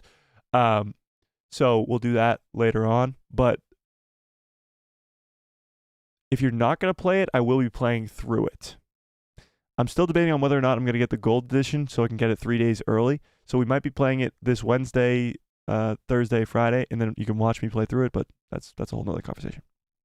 Yeah. Lawrence says they could have cut the budget and brought in some new writers. Bringing in some new writers probably would have maybe pleased some fans, but I don't think it would have been nearly enough. No. After Ahsoka Season 2 and Andor Season 2, we won't be getting any live-action series for several years. Well, that's not necessarily true. As of right now, the current release slate has nothing after Ahsoka Season 2. But there's always could be an announcement at Star Wars Celebration next year that could be the next live-action series. Like, nobody expected Skeleton Crew or even The Acolyte to exist, and those were announced a few years ago, so, yeah. What was the controversy when The Bad Batch was airing? Well, that's the thing with animation shows. There's not as much controversy around them. Like, sometimes there is, but not usually as much because not as many fans are watching it. So that's honestly more of a point to the hardcore versus normie fans. So more of those normie fans are complaining more than others because the hardcore fans are watching the animation shows and there's not usually any confrontation when it comes to the animation shows. But I don't really remember any or much of any when it came to Bad Batch. The only big thing was filler episodes, and with an animated show, you have to have filler episodes where you just have to learn these characters and learn who they are. Omega only ever existed in the 3 seasons of the Bad Batch. So she's only a character that ever existed in animation. So you have to spend a lot of time with that character. And each season's 16 episodes, so you're gonna have some sort of blank space time. Yeah. Where you're just learning about the characters. Yeah. Steve says they should just quit making Star Wars. No. Here's the thing. Me, personally, I would absolutely hate it for so many reasons. But the biggest one being I'm a Star Wars fan and I want more stories told in this universe. And we're getting great stories. We'll put it that way. Even if you didn't like The Acolyte, you look back before that, The Bad Batch Season 3 was a freaking masterpiece. Ahsoka, whether you like it as much as I do, I'll put it that way, most people really enjoyed that show. You look back at The Mandalorian, you look back at Rogue One, like there's so many great stories being told. They're just going to stop making them? There would be riots in the streets. Grogu says, negative comments about The Acolyte before it came out were mainly because of the director Leslie Headland. She's an activist making comments that led people to think that she was going to hurt the show. That is true to an extent. The name Leslie Headland was sort of the reason that people didn't like the show going in. But again, that's not giving the show a chance at all. It's just not talk about having an open mind. Fearless says, has anyone who complained about bad writing ever written a story before? Oh my God. I got a bad feeling about this. Moving on. Disney is now more focused on films. No more live action shows after the next 2 shows on streaming for the foreseeable future. I don't think so. I think there will be more live action shows. It'll just be at a less rapid rate because you are going back to the movie theaters. So you're going to have less Mando on Disney Plus. You're going to have more Mando in the movie theaters. Yeah, it'll be interesting. It'll be interesting to see how they balance animation versus live action versus movie theaters. Because you can't really do too much. Because you're going to have 2 movies in 2026.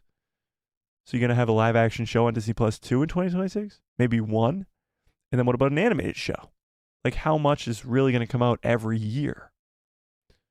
It's interesting. Dr. Neko says, Season 2 would cost more. Actors need raises. New sets need to be developed, new locations to film, and new CGI. It would not cost more than Season 1, though. It would definitely not. First of all, some of your biggest actors that you had for Season 1 are now dead. Carrie-Anne Moss, being a big one, is now dead, so she wouldn't be coming back for Season 2. But you would not need to create, you'd obviously need to create some new sets, but you'd be able to reuse the old ones and the old locations and the old costumes. Yeah. Oh, it just scrolled down to the bottom. Sunny with the very generous $2 holla goddamn says, Mike, can you please do an impression of Crosshair? Yes, I can. What should I say is Crosshair? Let me look up a Crosshair impression first. Crosshair, the Bad Batch. Let's see.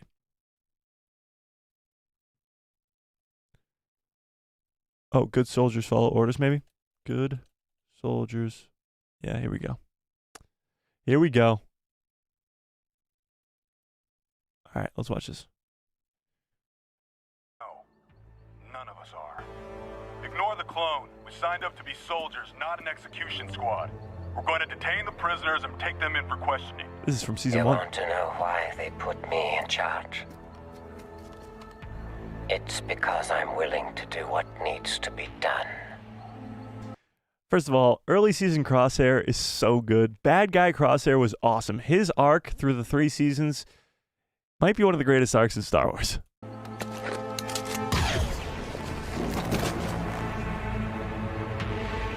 Good soldiers follow orders. There it is. Okay, This is going to be horrible. I don't have a good D. Bradley Baker impression.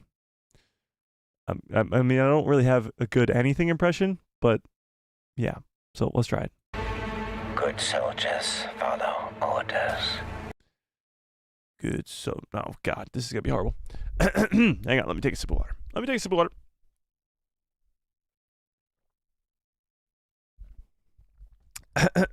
Let's one more time.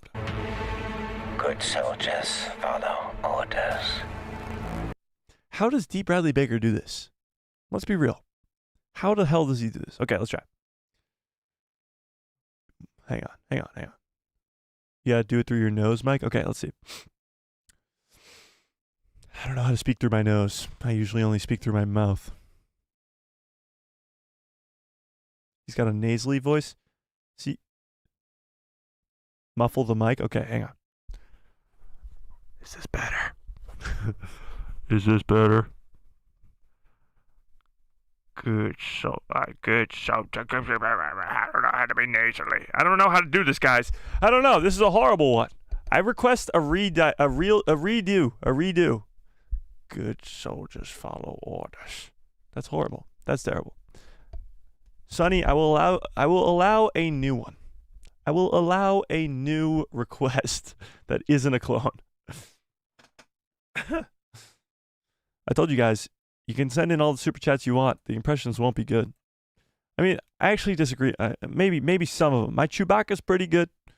My Maul is halfway decent. Sometimes a random one will be pretty good. Yeah.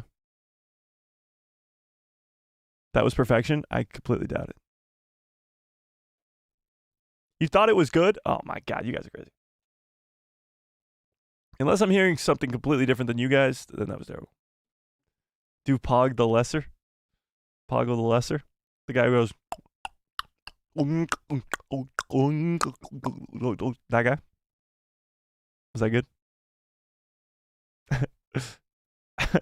Do Chopper? Chopper's right behind me. Should we turn him on? Chop, you got anything to say to the fans? We got to give Chopper a microphone still. I'm still working on that. Yeah.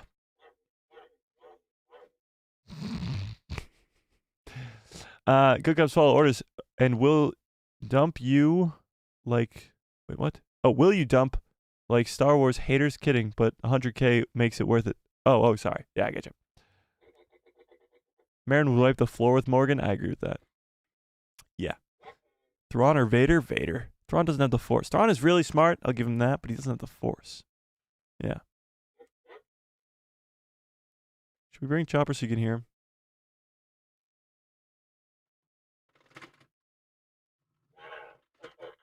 Okay, calm down.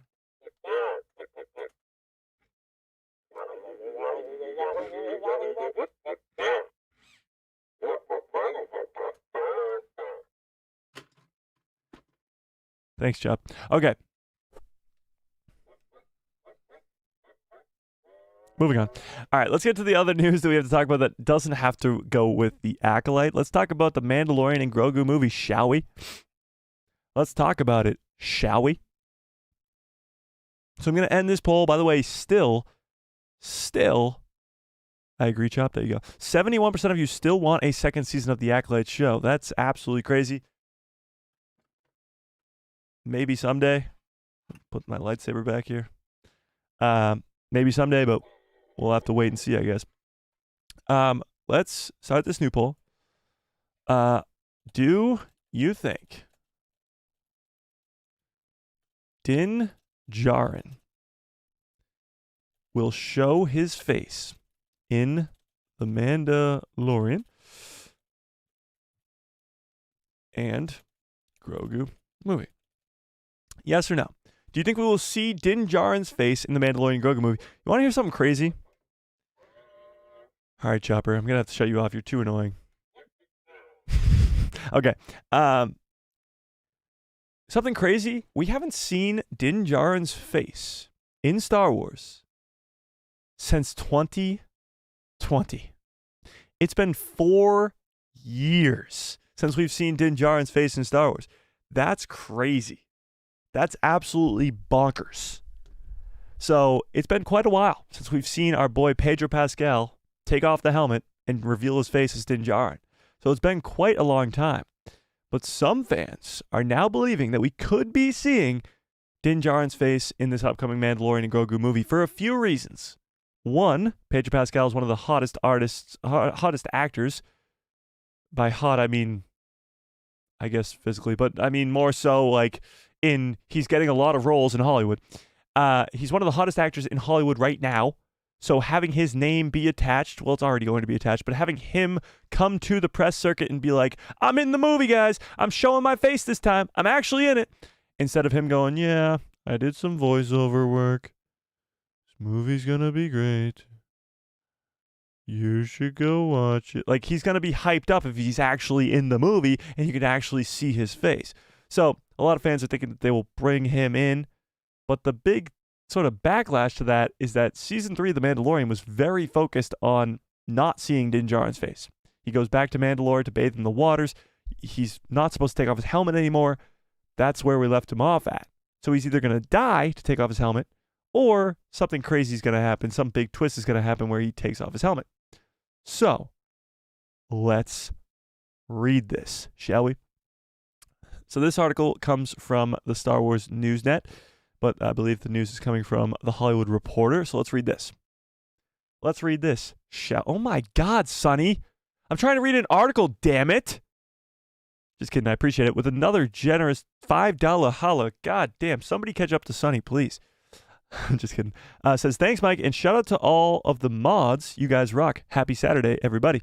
We only got one mod currently, but I appreciate it. Shout out to our boy Brandon.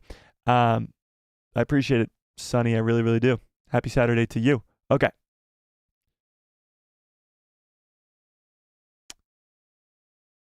Okay, let's do this. Let's read this. Okay. By the way, right now, almost 80% of you guys think that we will be seeing Din Djarin's face in the Mandalorian and Grogu movie. Do you understand what that means? He's probably going to die. Let's read this. Pedro Pascal could be on the set for the Mandalorian and Grogu movie later this year.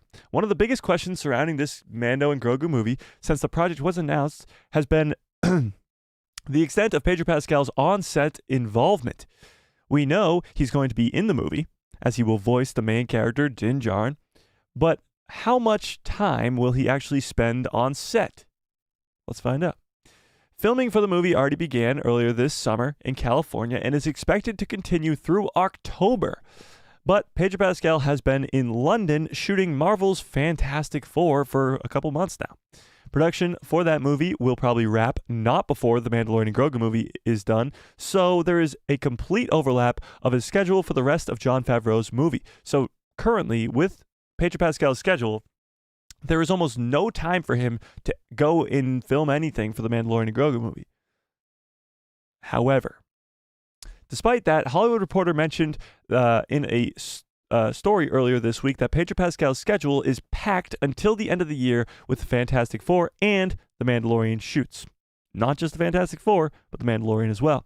This came up in an article discussing the possible replacement for Joaquin Phoenix in a gay romance movie directed by Todd Haynes. The reporter crossed Pedro Pascal's name off the list because he was so busy with both of these movies. There's Pedro Pascal and Jon Favreau. There are some possible scenarios here for what this means exactly. First, it could be that Pedro Pascal is given a couple of weeks off from the Marvel set and will fly over to California on his weeks off. And Disney is producing both films, of course, and Favreau is close with Marvel's boss, Kevin Feige, so there is some sort of synergy, as it says here, going on between the two projects. So they both are Disney projects. It's very possible that they could be using Pedro on both projects as well. The opposite could also happen, where there were some rumors earlier this year that the Mandalorian and Grogu movie possibly setting up shop in the UK for a small portion of shooting. Perhaps, shut up, Chopper.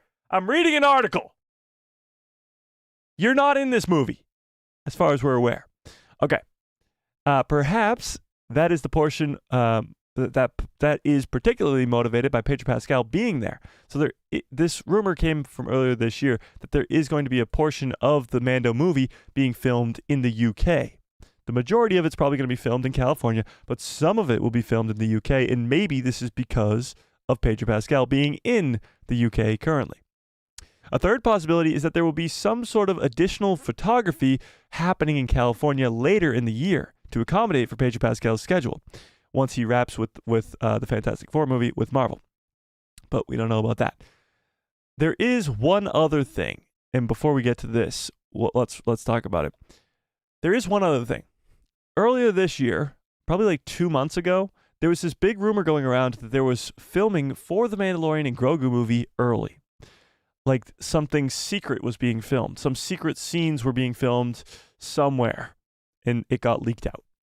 Now, some fans think this could have been Pedro Pascal because he's such a busy guy that he needed to go work on the Mandalorian now because he had an open spot in his schedule. Before the Fantastic Four started filming, after The Last of Us Season 2 stopped filming, he had an open slot, and they went and filmed a bunch of secret stuff for the Mandalorian and Grogu movie.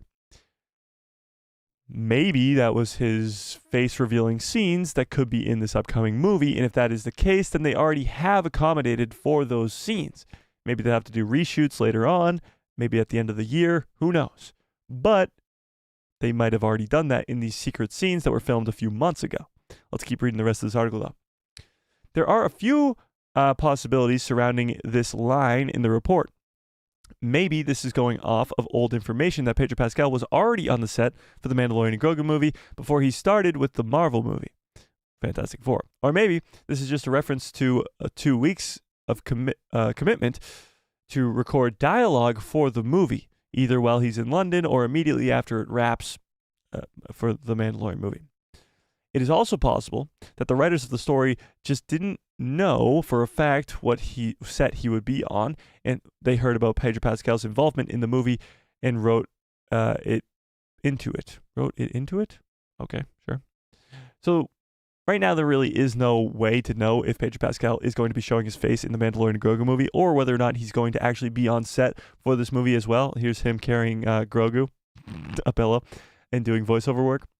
But this always brings up the possibility of Din Djarin dying. And when I started down that path, and I know everybody's like, Mike, again with the death predictions, but here's the thing. If this truly is going to be the beginning of a Mando trilogy, or at least a trilogy in this Mandoverse time period, like I said earlier in the stream, this Mando and Grogu movie has so much riding on it because it's the first Star Wars film in 7 years. And it's going to be the first Star Wars film since the sequel trilogy. So Star Wars fans are going to have to back this movie up, and it has to be good.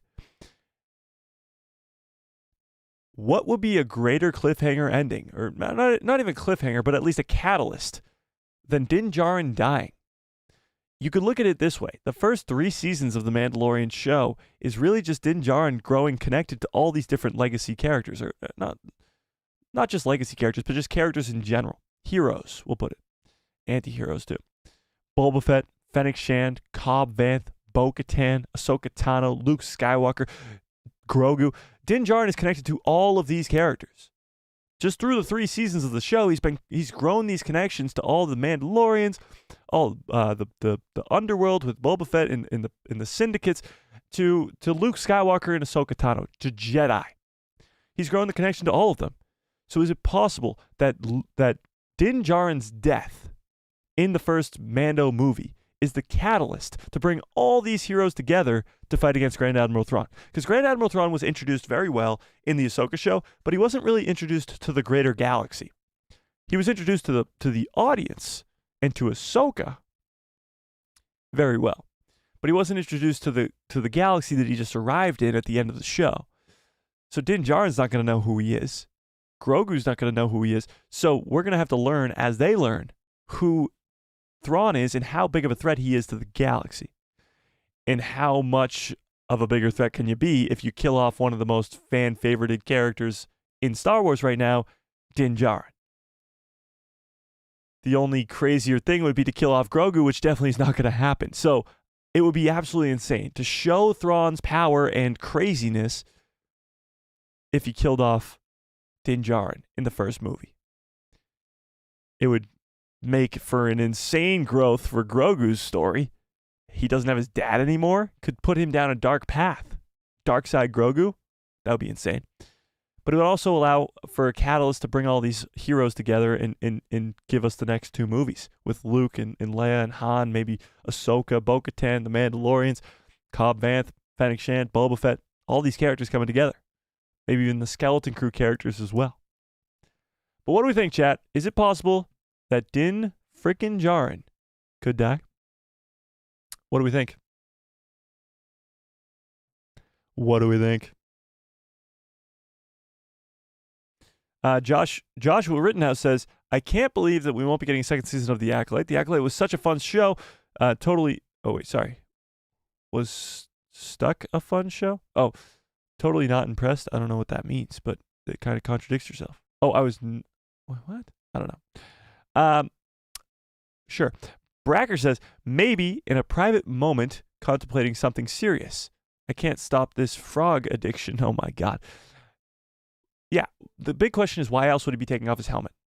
If all of you guys in the chat, 80% of you guys, think that there will be an appearance of Din Djarin's face in the Mandalorian and Grogu movie, what would be a different purpose? Like just to show his face for no reason in some sort of like private scene by himself?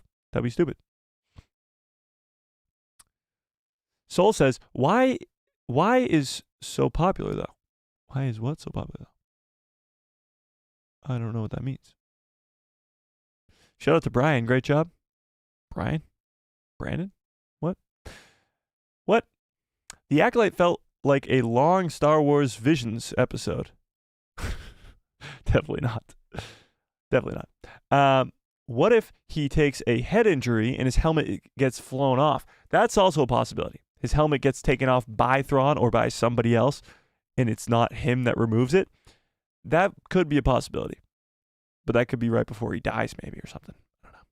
Chopper needs his own movie. Oh, he needs to be in the movie? I think he needs both, to be in the movie and his own movie. Yeah. What if all the wearing of the helmet takes a toll on his neck and he has to take it off? This is the weight. I got a bad feeling about this. Okay. I think season 3 took a dive because they didn't know what to do with Mando since Pedro Pascal couldn't even be there. No. I think it was the right storytelling to keep Din Djarin with his mask on. I don't know. What is this place? Thrawn kills? Oh my God, Thrawn's in the chat. What's up, Thrawn? What is this place? This is a place to love Star Wars. What if he gets a love interest? Can't kiss in a helmet. Bo-Katan? Maybe. But there would have to be a lot of storytelling in a 2-hour movie. I don't know if they could pull that off. Mike, I hope they don't make him come back to life at the end of the trilogy. Oh yeah, nobody's ever truly gone, you know? They would not do that. Yeah. Chris says, okay, I was getting too distracted today. What did I miss? Well, you missed quite a bit, as we've been going for almost 2 hours now. Yeah. He can't die and leave little Grogu, but that's the thing. It would be an insane growth for Grogu to see Din Djarin die. At some point, Din's got to die. Grogu's going to live to 900 years old. Din Djarin is not. So at some point, he's going to die. We have to make his death meaningful. Yeah. Din Djarin already has a love interest from that one planet where he met Cara Dune. That's true. From season 1. What was that episode called? The Sanctuary? No. Was it the Sanctuary? Something like that. Yeah. Ooh, Grogu becomes Thrawn's evil Jedi like Luke in the books. That would be wild. I don't think Grogu's that powerful yet to really be an opposing force. Was it the Sanctuary? Really? Wow. I sniped that.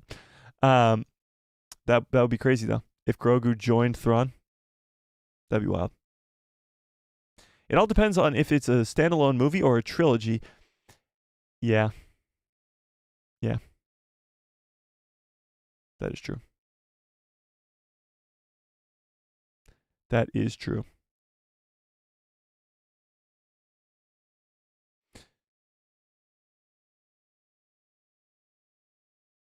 Joshua Rittenhouse says, my bad. I meant that the Acolyte was such a fun show and I wanted more seasons. Okay, that's what I thought.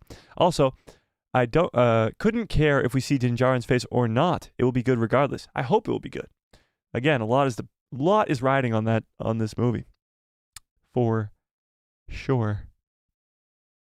I want Din and Grogu to meet Sabine. Imagine Sabine training Grogu. Ooh, that would be crazy. A Mandalorian Jedi training a Mandalorian Jedi. That'd be wild. I'd be crying so badly if it was in the theaters when it happened. Oh yeah, that'd be crazy. That'd be crazy. Mike wants every Star Wars main character to die. Hey, I'm just being realistic, and I want to tell a great story. You cannot deny that if Din Djarin died in the first movie of a trilogy, to be the catalyst to bring all these characters together, it would be amazing storytelling. You can't deny that. He is the connection to all these different characters, and his death would be like Phil Coulson dying in the Avengers movie to pull all these characters together. You know I'm right. You know it to be true. You just don't want to believe it. Search your feelings. You know it to be true. Yeah. Mike is the Star Wars Grim Reaper at times. It's great. Funny. Grogu in the Babu Frick bounty hunting spin-off show. I'd be down for that. Din makes too much money for Disney right now. I don't know. I think Grogu makes the money in the household. Yeah. Yeah. That's what I think.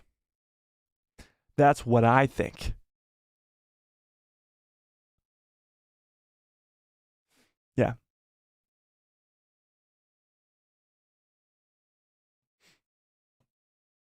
Mike is behind Acolyte Gate cancellation and he just wants everyone to die. Come on, man. What? No, definitely not. Oh, by the way, let me pull this up because this is pretty interesting. This is pretty damn interesting. Oh, yeah. By the way, guys, if you are not yet in the Discord, there is a link in the description below to a Discord called The People Who Love Star Wars. Go join that Discord right now if you are not yet in there. It's a lot of fun, so go join it. But there was something I wanted to show you guys. This right here. Oh, wait, sorry. This right. Oh, what the hell? Where is it? Nope. This right here. Okay. This. Let me zoom in on it. There is a petition going around on change.org to renew the Acolyte. Has anybody seen this? Give me a 1 into the chat if you've seen this. Taika Waititi's Star Wars movie canceled? What? Where you seen this?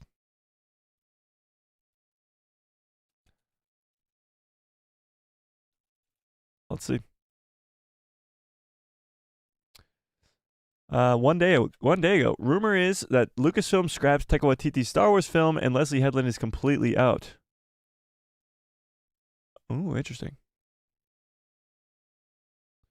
I mean, it's not that big of a surprise. I mean, we haven't heard anything from Taika's movie since it was like teased 5 years ago. So not that crazy. But have you guys heard about this renew the Acolyte thing? Currently, and it's only been up for 3.5 days, 4 days. It has over 30,000 signatures. 30,000 signatures. That's pretty damn wild. I know how hard it is to get people to smash a freaking like button. To get them to put in their first name, last name, and email is extremely difficult. By the way, smash a freaking like on the stream if you have not yet. But I saw this a few days ago when it was probably around 5,000, and it's just boomed from there, and it's still going. I wonder how high that will truly get and if it will actually make a difference. But it is pretty interesting. Whether you like the Acolyte or not, it's fascinating how many Star Wars fans really, really want to see more of that story. That's crazy. That is crazy. It's absolutely wild. Yeah, so Taika Waititi, that's crazy. The more you know. Not that surprising. It's not that surprising because Taika was kind of like very he was busy, and he was like, "Oh yeah, I'm still working on it. You know, it'll happen eventually," but it never actually happened. So it's not that surprising, but it's news nonetheless. Taika has canceled his movie, supposedly. Rumor, I guess. Yeah.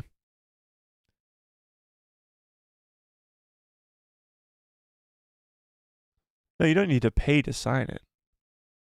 Wait, what? What are you talking about? Yeah, you don't need to pay to sign it. All right, let me end this poll. See where it's at. See if you guys think Din Djarin's showing his face. 80% of you think Din Djarin's showing his face. That seems to me to think that we're going to see him die, because there's no real other explanation for him taking his mask off. But hey, you never know. There was another bit of news that I wanted to share with you guys. That's pretty cool. There is a new documentary coming out about the GOAT himself, John Williams. So, of course, give me one to the chat if you know who John Williams is. I should see how many people we got right now. 70 plus. I should see 70 plus ones in the chat right now. If you don't know who John Williams is, what the hell are you doing? Living under a rock or something? John Williams is the greatest composer of all time. I don't think there's, I mean, maybe there's some people that would argue with me, but that their arguments are stupid. To me, he's the greatest composer of all time. He did all of the Star Wars scores for the original trilogy, prequel trilogy, and the sequel trilogy. He did Rogue One. He did Rogue One in Solo, right? I believe so. But he didn't do The Mandalorian. He didn't do any of the shows, which is okay, because The Mandalorian's got a pretty great soundtrack. But he is the GOAT who brought us all the most incredible Star Wars sounds that you know and love, from the opening theme to Leia's theme to everybody's theme to the Force theme. He's given us it all. So we're getting a documentary that will be released into theaters about John Williams. So let's take a look at this. This is coming from StarWars.com. Music by John Williams. Not only did he do Star Wars, I'm kind of just making his career smaller than it is. He did Star Wars. He did Jurassic Park. He did E.T. He did Indiana Jones. He did Jaws. He did some of the early Harry Potter movies. He did Superman. He did like every infamous sound that you know, from doo-doop, doo-doop, doo-doop, doop, doop, doop, doop, doop, doop, doop, doop, from that to Star Wars to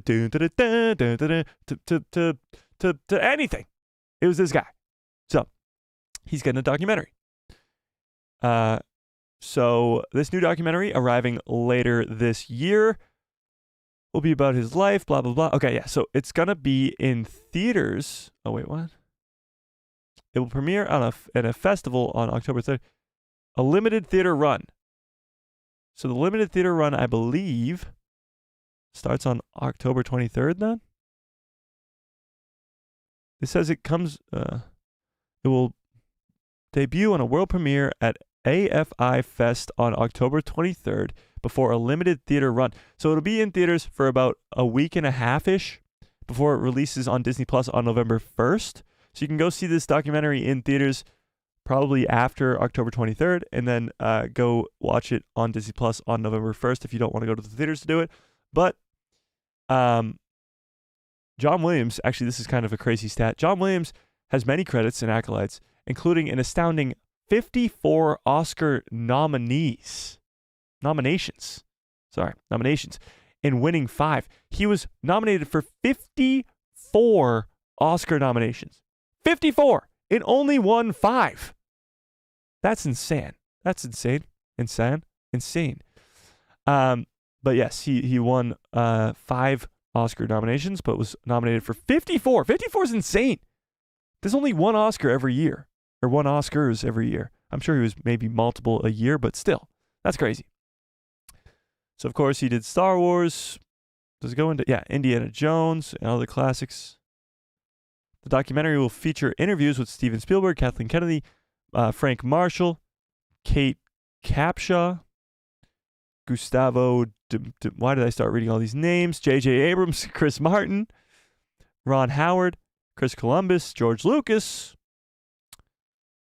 and others. That's a lot of names. My God, a lot of interviews. Okay. These are some clips from... So yeah, You can watch it on Disney Plus on November 1st, or you can watch it in its limited theatrical run that I believe starts on October 23rd. So that's pretty cool. He is the GOAT himself, John Williams, and he's making a documentary. I believe John Williams is like 90. Let me look it up. How old is John Williams? How old is John Williams? John Williams is 92. Oh my God. This guy looks great for 92. That's insane. Holy shit. So, from all the greatest scores you know, from all the movies you love, that's wild. You get a documentary of that guy. I can't wait to watch that. All the stuff, like, I'm a big music guy. Been playing the piano for like 14 years. I've been playing guitar for like 7 years. I love music. For Star Wars, it's the music. Like, there's no describable quantity that can ever be described about Star Wars that will ever come close to really. I can't even put it into words. It's insane. Like this, what makes Star Wars is lightsabers. It's the Force. No, it's the music. The music makes Star Wars what it is. It would have just been any other old sci-fi if it wasn't for this one guy who's the GOAT, John Williams. The music makes it. The music makes it from a really good movie to the greatest franchise of all time. It's the music, and it's so damn good. From the Duel of the Fates to the Imperial March to the opening to the freaking Across the Stars, it's incredible. So that's pretty awesome. Yeah, couldn't agree more, Mike. I couldn't even make a sentence. Like, that's how good the music is in Star Wars. I could literally just close my eyes and watch Star Wars just to listen to the music. It's masterful. And honestly, I'm not the biggest sequel guy. I'm a pretty big fan of The Force Awakens, but the soundtrack that John Williams put together for the sequel trilogy is incredible. Rey's theme and Kylo's theme, like how they're kind of connected together, but also just how good they are is like just the doom doom doom doom doom doom doom doom doom and the da da da da da. So good, so good. Okay, sorry, I got a little distracted. By how great John Williams is and how great the score of Star Wars is. Okay, so yeah, I mean, yeah. I appreciate the hearts, guys. I really do. Let's celebrate a little bit again. Why not? 75K is a big, big, big, big, big achievement. So let's celebrate again, shall we? Hit it!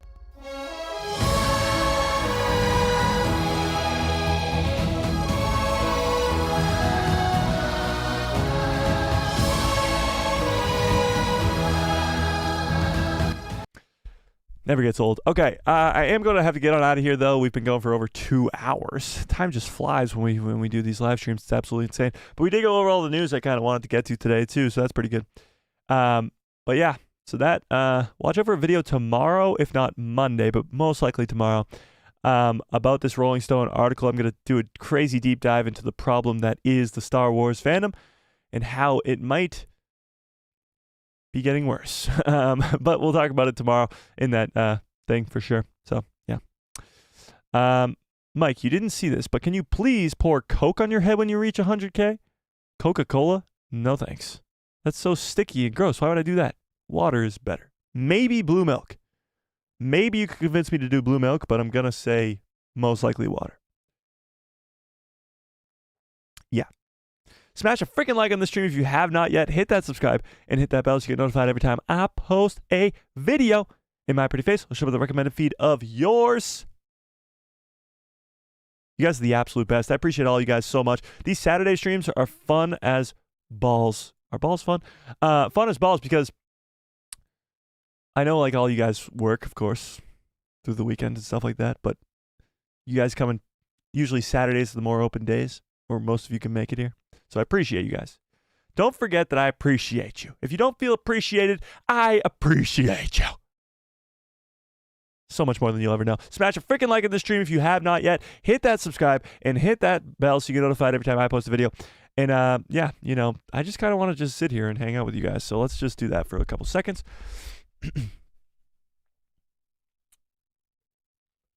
I mean, if that's okay with you. If that's okay with you guys. Just like hanging out,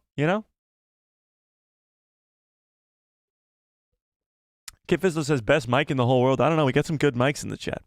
We got Dead Mike. We got Mike Fort. We got Mike. I don't know. We got a bunch of mics. Let's give some huge shout-outs for today's stream. We got some big shout-outs today. First of all, Sonny. I know you're not here anymore, Sonny, but what? I appreciate you, Sonny. I mean, insane amount of super chats today. It's very generous. IG Kevin with a very generous super chat as well. She Loves Fantasy, which is an incredible name. You guys should see it yourselves in the chat. It's she_LUVS and then FAN, a big T, and then CEE. It's genius. Very generous. Sorry. And then Mike Ingalls with a very generous $5 holla and became a member again. I appreciate it. Memberships. Oh, yeah. By the way, Tuesday is our giveaway. So Tuesday, we got a huge giveaway coming. Huge giveaway coming on Tuesday, which is 2 copies of Star Wars Outlaws. So watch out for that too. If you want to become a member, it's the best way to support the channel, but you also get instant access to that. Yeah. What was my first memory of Star Wars? That's a great question. My first memory of Star Wars. So there's a running joke in my house because I now create Star Wars content online that people are like, how do you do that? Like, how do you talk about Star Wars for 2 hours? And I'm like, I talk about Star Wars constantly on Discord, online. I'm talking Star Wars 2 hours every Tuesday, Thursday, Saturday. Like, it's easy. But I get from like a outside perspective how weird it is. But I always got from my parents that when I was a kid, I got Star Wars for Christmas. And I got episode 1, episode 2, not 3, episode 4, episode 5, and episode 6. Because episode 3 was rated PG-13 because Anakin burns alive and all that. Little did I know, my parents were keeping me from the greatest Star Wars movie that ever existed, and that is Revenge of the Sith. So it wasn't until years later when I watched that movie that I was like, hold up, wait a minute, what? So yeah, but that was when I was, I believe, 4 or 5, I'm not too sure, but on a Christmas when I was 4 or 5, I got all the Star Wars movies except for 3. And apparently I went around telling everybody, I got Star Wars 1, Star Wars 2, not 3, Star Wars 4, Star Wars 5, and Star Wars 6. Yeah. So that's my earliest memories of Star Wars. Yeah. Nice that your parents held that from you. Yeah. I mean, it's not the best to show a 4 or 5-year-old Anakin Skywalker burning alive. But then I was thinking about it. Like, the original trilogy's rated PG. Luke Skywalker gets his arm chopped off. In Empire, Han gets frozen in carbonite and tortured. Like, there's a little bit of, like, some borderline. If the original trilogy came out today, it probably wouldn't be PG. Probably would have been PG-13, if we're being honest. But it didn't do much damage to me. I mean, I'm only sitting here talking about Star Wars. But what was your guys' first memories of Star Wars? What do we think? Joseph says, I bet Mike does a Taika Waititi canceled movie video tomorrow. How much you all want to bet? LOL. No, I already got a video planned for tomorrow. Taika video. I've done a Taika video before on his Star Wars movie. It didn't perform well because people don't even know that it exists, honestly, because there's been no news about it since it was announced 5 years ago. It's crazy. But now I'm going to do a video on the Rolling Stones article instead. Taika. It's a bummer because Taika Waititi did direct a few of the Bando episodes. Lee says, do you ship to the UK, Mike? I can. I can indeed. Mike, what do you do in real life? Tell me about your mother, LOL. Well, I won't be doing that. But what do I do in real life? I do this. Sit here and talk to you guys. Fick home, what's up? Hello there. Oh wait, what? How can one not talk about Star Wars all day long? That's what I'm saying. Thomas says, my first memory of Star Wars was The Phantom Menace. My dad took me for my 7th birthday in 1999. I love Darth Maul in the Obi-Wan scene. Oh, love Darth Maul and Obi-Wan sense. Yeah, I mean, that would be awesome. I was sadly born in 2002, so I did not see The Phantom Menace in theaters, or Attack of the Clones in theaters, or Revenge of the Sith in theaters.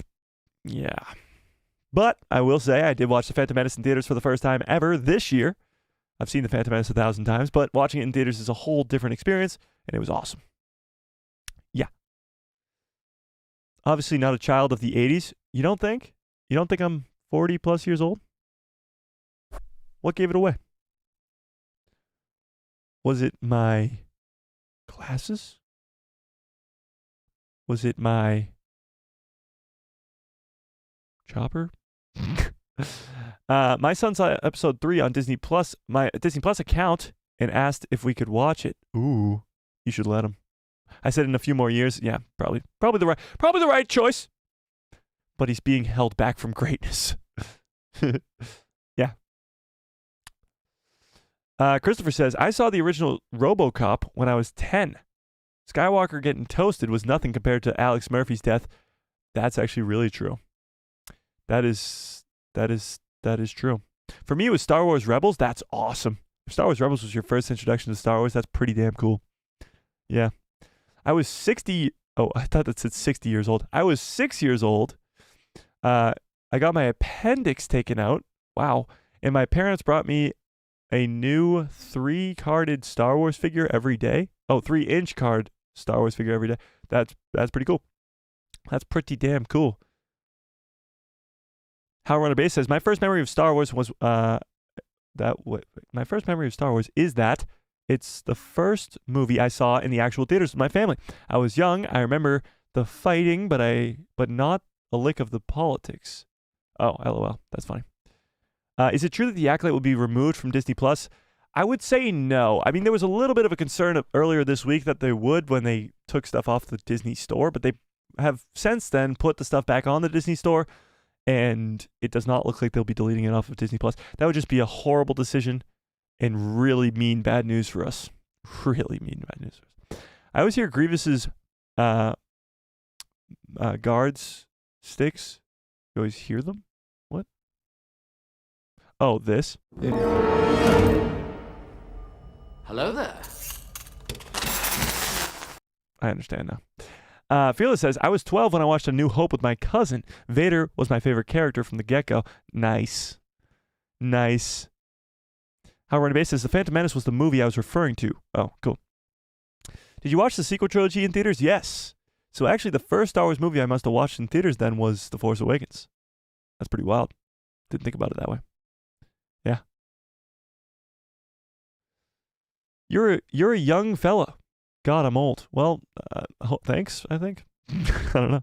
Phantom Menace was my first movie that I watched from Star Wars. Nice. Old is relative? Exactly. Your lack of facial hair? I could grow facial hair. I just choose not to. I don't know. It would be weird if I had a beard, wouldn't it? Somebody, ready? Somebody crop a beard onto my face.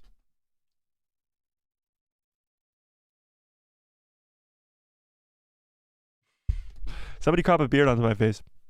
Yeah. Okay. My first memory of Star Wars was going to drive-in theaters. Nice. To see the original trilogy. The original Star Wars, later known as A New Hope, in 1977. I was hooked, and the rest is history. Nice. Just got news from a colleague that Keanu Reeves was... Oh my God, I forgot to mention that. Yes, thank you, Joseph. Oh my God. I thought I did have it pulled up here. Balls. Thank you, Joseph. I would have been so mad if we ended this stream and not talked about this. Holy shit. Joseph with the save of the day. All right, let's talk about this. This is crazy. I can't believe I forgot to mention this. Holy crap. Joseph, that was huge. Okay, I would have been so mad at myself if we didn't talk about this. I literally had it pulled up right here, and I, for some reason, thought it was something else. Here we go. Keanu Reeves nearly played Master Soul in The Acolyte, but scheduling conflicts prevented him from taking that role. Lucasfilm remains interested in casting Keanu Reeves in an upcoming Star Wars project. So this is all just a report. This has not been confirmed by Lucasfilm themselves yet, but this is crazy. This is absolutely wild. Keanu Reeves was almost our Master Soul. Here's the thing. I actually think that this would have been crazier than anybody even knows, because Keanu Reeves is a very, very, very, very, very loved actor by almost everybody. Everybody loves the guy. So if he came in and played Master Soul, then this Acolyte show might have had a completely different narrative around it. Keanu Reeves is in Star Wars. It also might have went a different way because Keanu Reeves, everybody would love to see him as Revan. Sorry. Would love to see him as Revan. And now he's getting so old that if you want to do Revan for a long period of time, he wouldn't really he may be an older Revan, but not a younger Revan. So, I don't know. What do you guys think about that? Keanu Reeves almost played Master Soul. And Lucasfilm still remains interested in casting him as some other role in Star Wars. It's always good to see Star Wars, big-time actors want to come to Star Wars. That's the biggest thing. And it was scheduling conflicts. I'm sure, didn't John Wick 4 just come out fairly recently? That was probably with scheduling conflicts. Yeah. That'd be awesome to see Keanu in Star Wars, though. Not going to lie. It'd be so cool. Seriously, Keanu and Carrie Ann Moss would have been cool. That's very true. 2 Matrix characters in one show. Maybe that's why they didn't. I don't know. Maybe that's why they went and got Carrie Ann Moss after. They were like, we need 1 Matrix character at least. Yeah. The Acolyte budget would have been a lot higher for Keanu Reeves. That's true too, yeah. He's a big time actor. That would have cost quite a big penny. That is true. I was 18 in 1987 and I saw Star Wars in a drive-in theater in Las Vegas. That's awesome, Pam. That's very cool. Wow, that's sick. Keanu Reeves as Soul would have been so flipping great. It would have been great. Not to say that Lee Shang-Chao wasn't incredible, because he was, but imagine just Keanu Reeves in Star Wars. In any role. Literally any role, he would be awesome. Yeah. Honestly, would kind of want to see him as a Sith Lord. If it's not Revan, then somebody. Maybe he'll be in the new Dawn of the Jedi movie. Oh, how awesome would that be? Keanu Reeves, the first ever Jedi. Imagine, not only is this movie going to be awesome because it's James Mangold, who's an incredible director, gave us Logan, gave us Ford versus Ferrari, gave us incredible stuff. It would be the Dawn of the Jedi, which is, first of all, the origins of the Jedi. Who doesn't want to see that? But now you put Keanu Reeves as one of the first ever Jedi ever? Oh, that would be so cool. That would be so cool. That would be so cool. That would be so wild. Oh my God, that would be so cool. Okay, thanks a lot, Fearless. You just got my hopes way too high because it's not going to happen now. And now I'm going to be disappointed. Yeah. Okay. Tiffany says, what? That would have been so cool, but satisfied with the soul that we got. Yeah, true. True. I'll take Keanu in any other role, though. What's the difference between Boba getting hit with the cancel stick versus the Acolyte? Well, Boba Fett was never canceled. That's the biggest thing. Is the Book of Boba Fett was never verbally said to be canceled. Yes, season 2 of Boba Fett might never happen, but Disney never came out and said that the Book of Boba Fett has been canceled.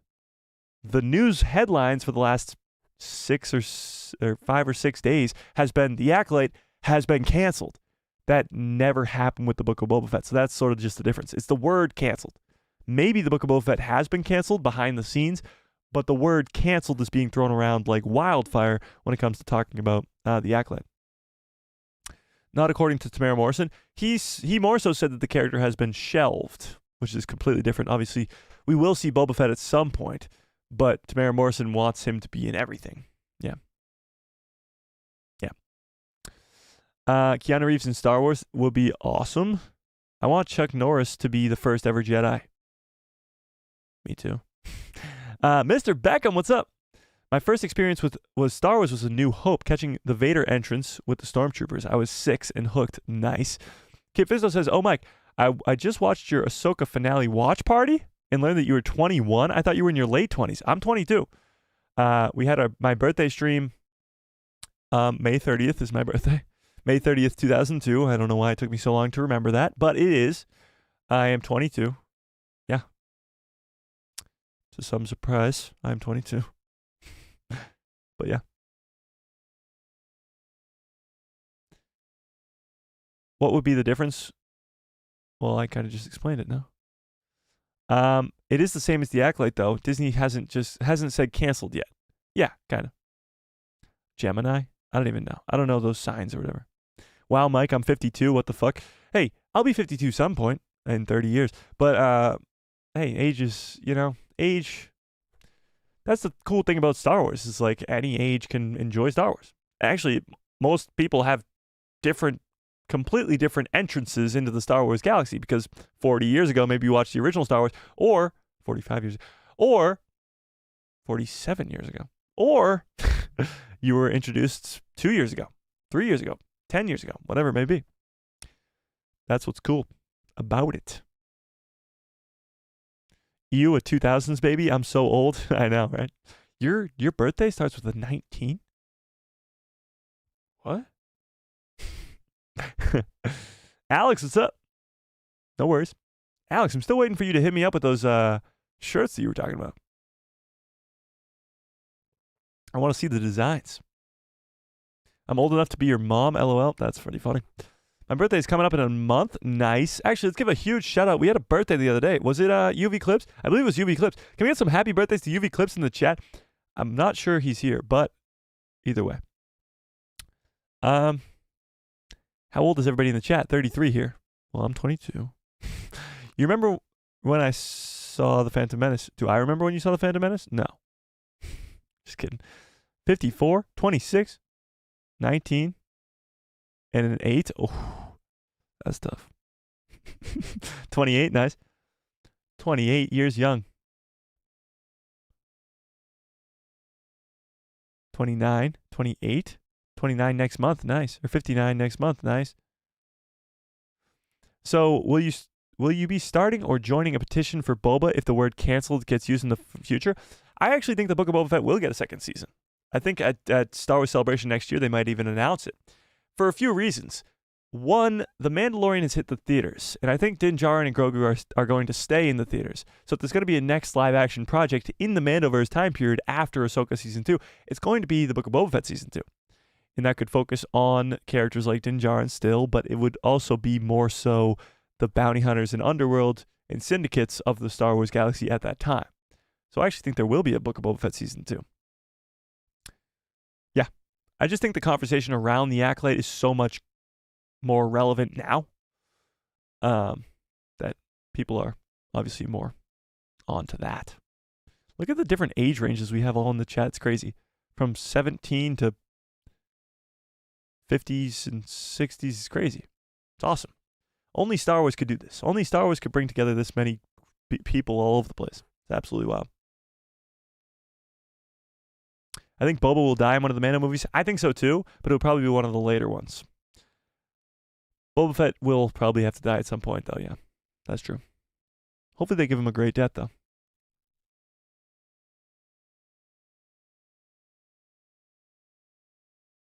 Thank you, Lee. No, it's not because of me. I understand that I'm the one hosting the live stream, but it's because you guys are here that we keep growing. That's the whole deal here. That's the whole deal. Okay, I do have to get on out of here. Oh my God, I said I'm going to get on out of here 20 minutes ago, and we just kept on talking, huh? Okay, well, I appreciate you guys so much more than you'll ever know. Smash a freaking like on the stream if you have not yet. Hit that subscribe, hit that bell. If you want to keep the conversation going, you guys should go join the Discord. There's a link in the description to a free Discord called The People Who Love Star Wars. Go join that. Keep the conversation going in there. I appreciate you guys. I hope you have a great rest of your evening. Smash a freaking like on the stream, and may the Force be with you. Always.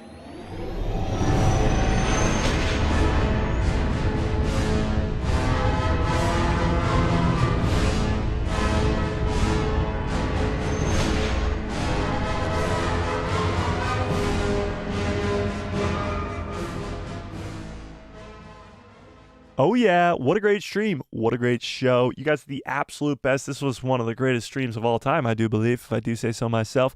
You guys are the absolute best. I hope you have a great rest of your evening, great rest of your lives, and good night, everybody.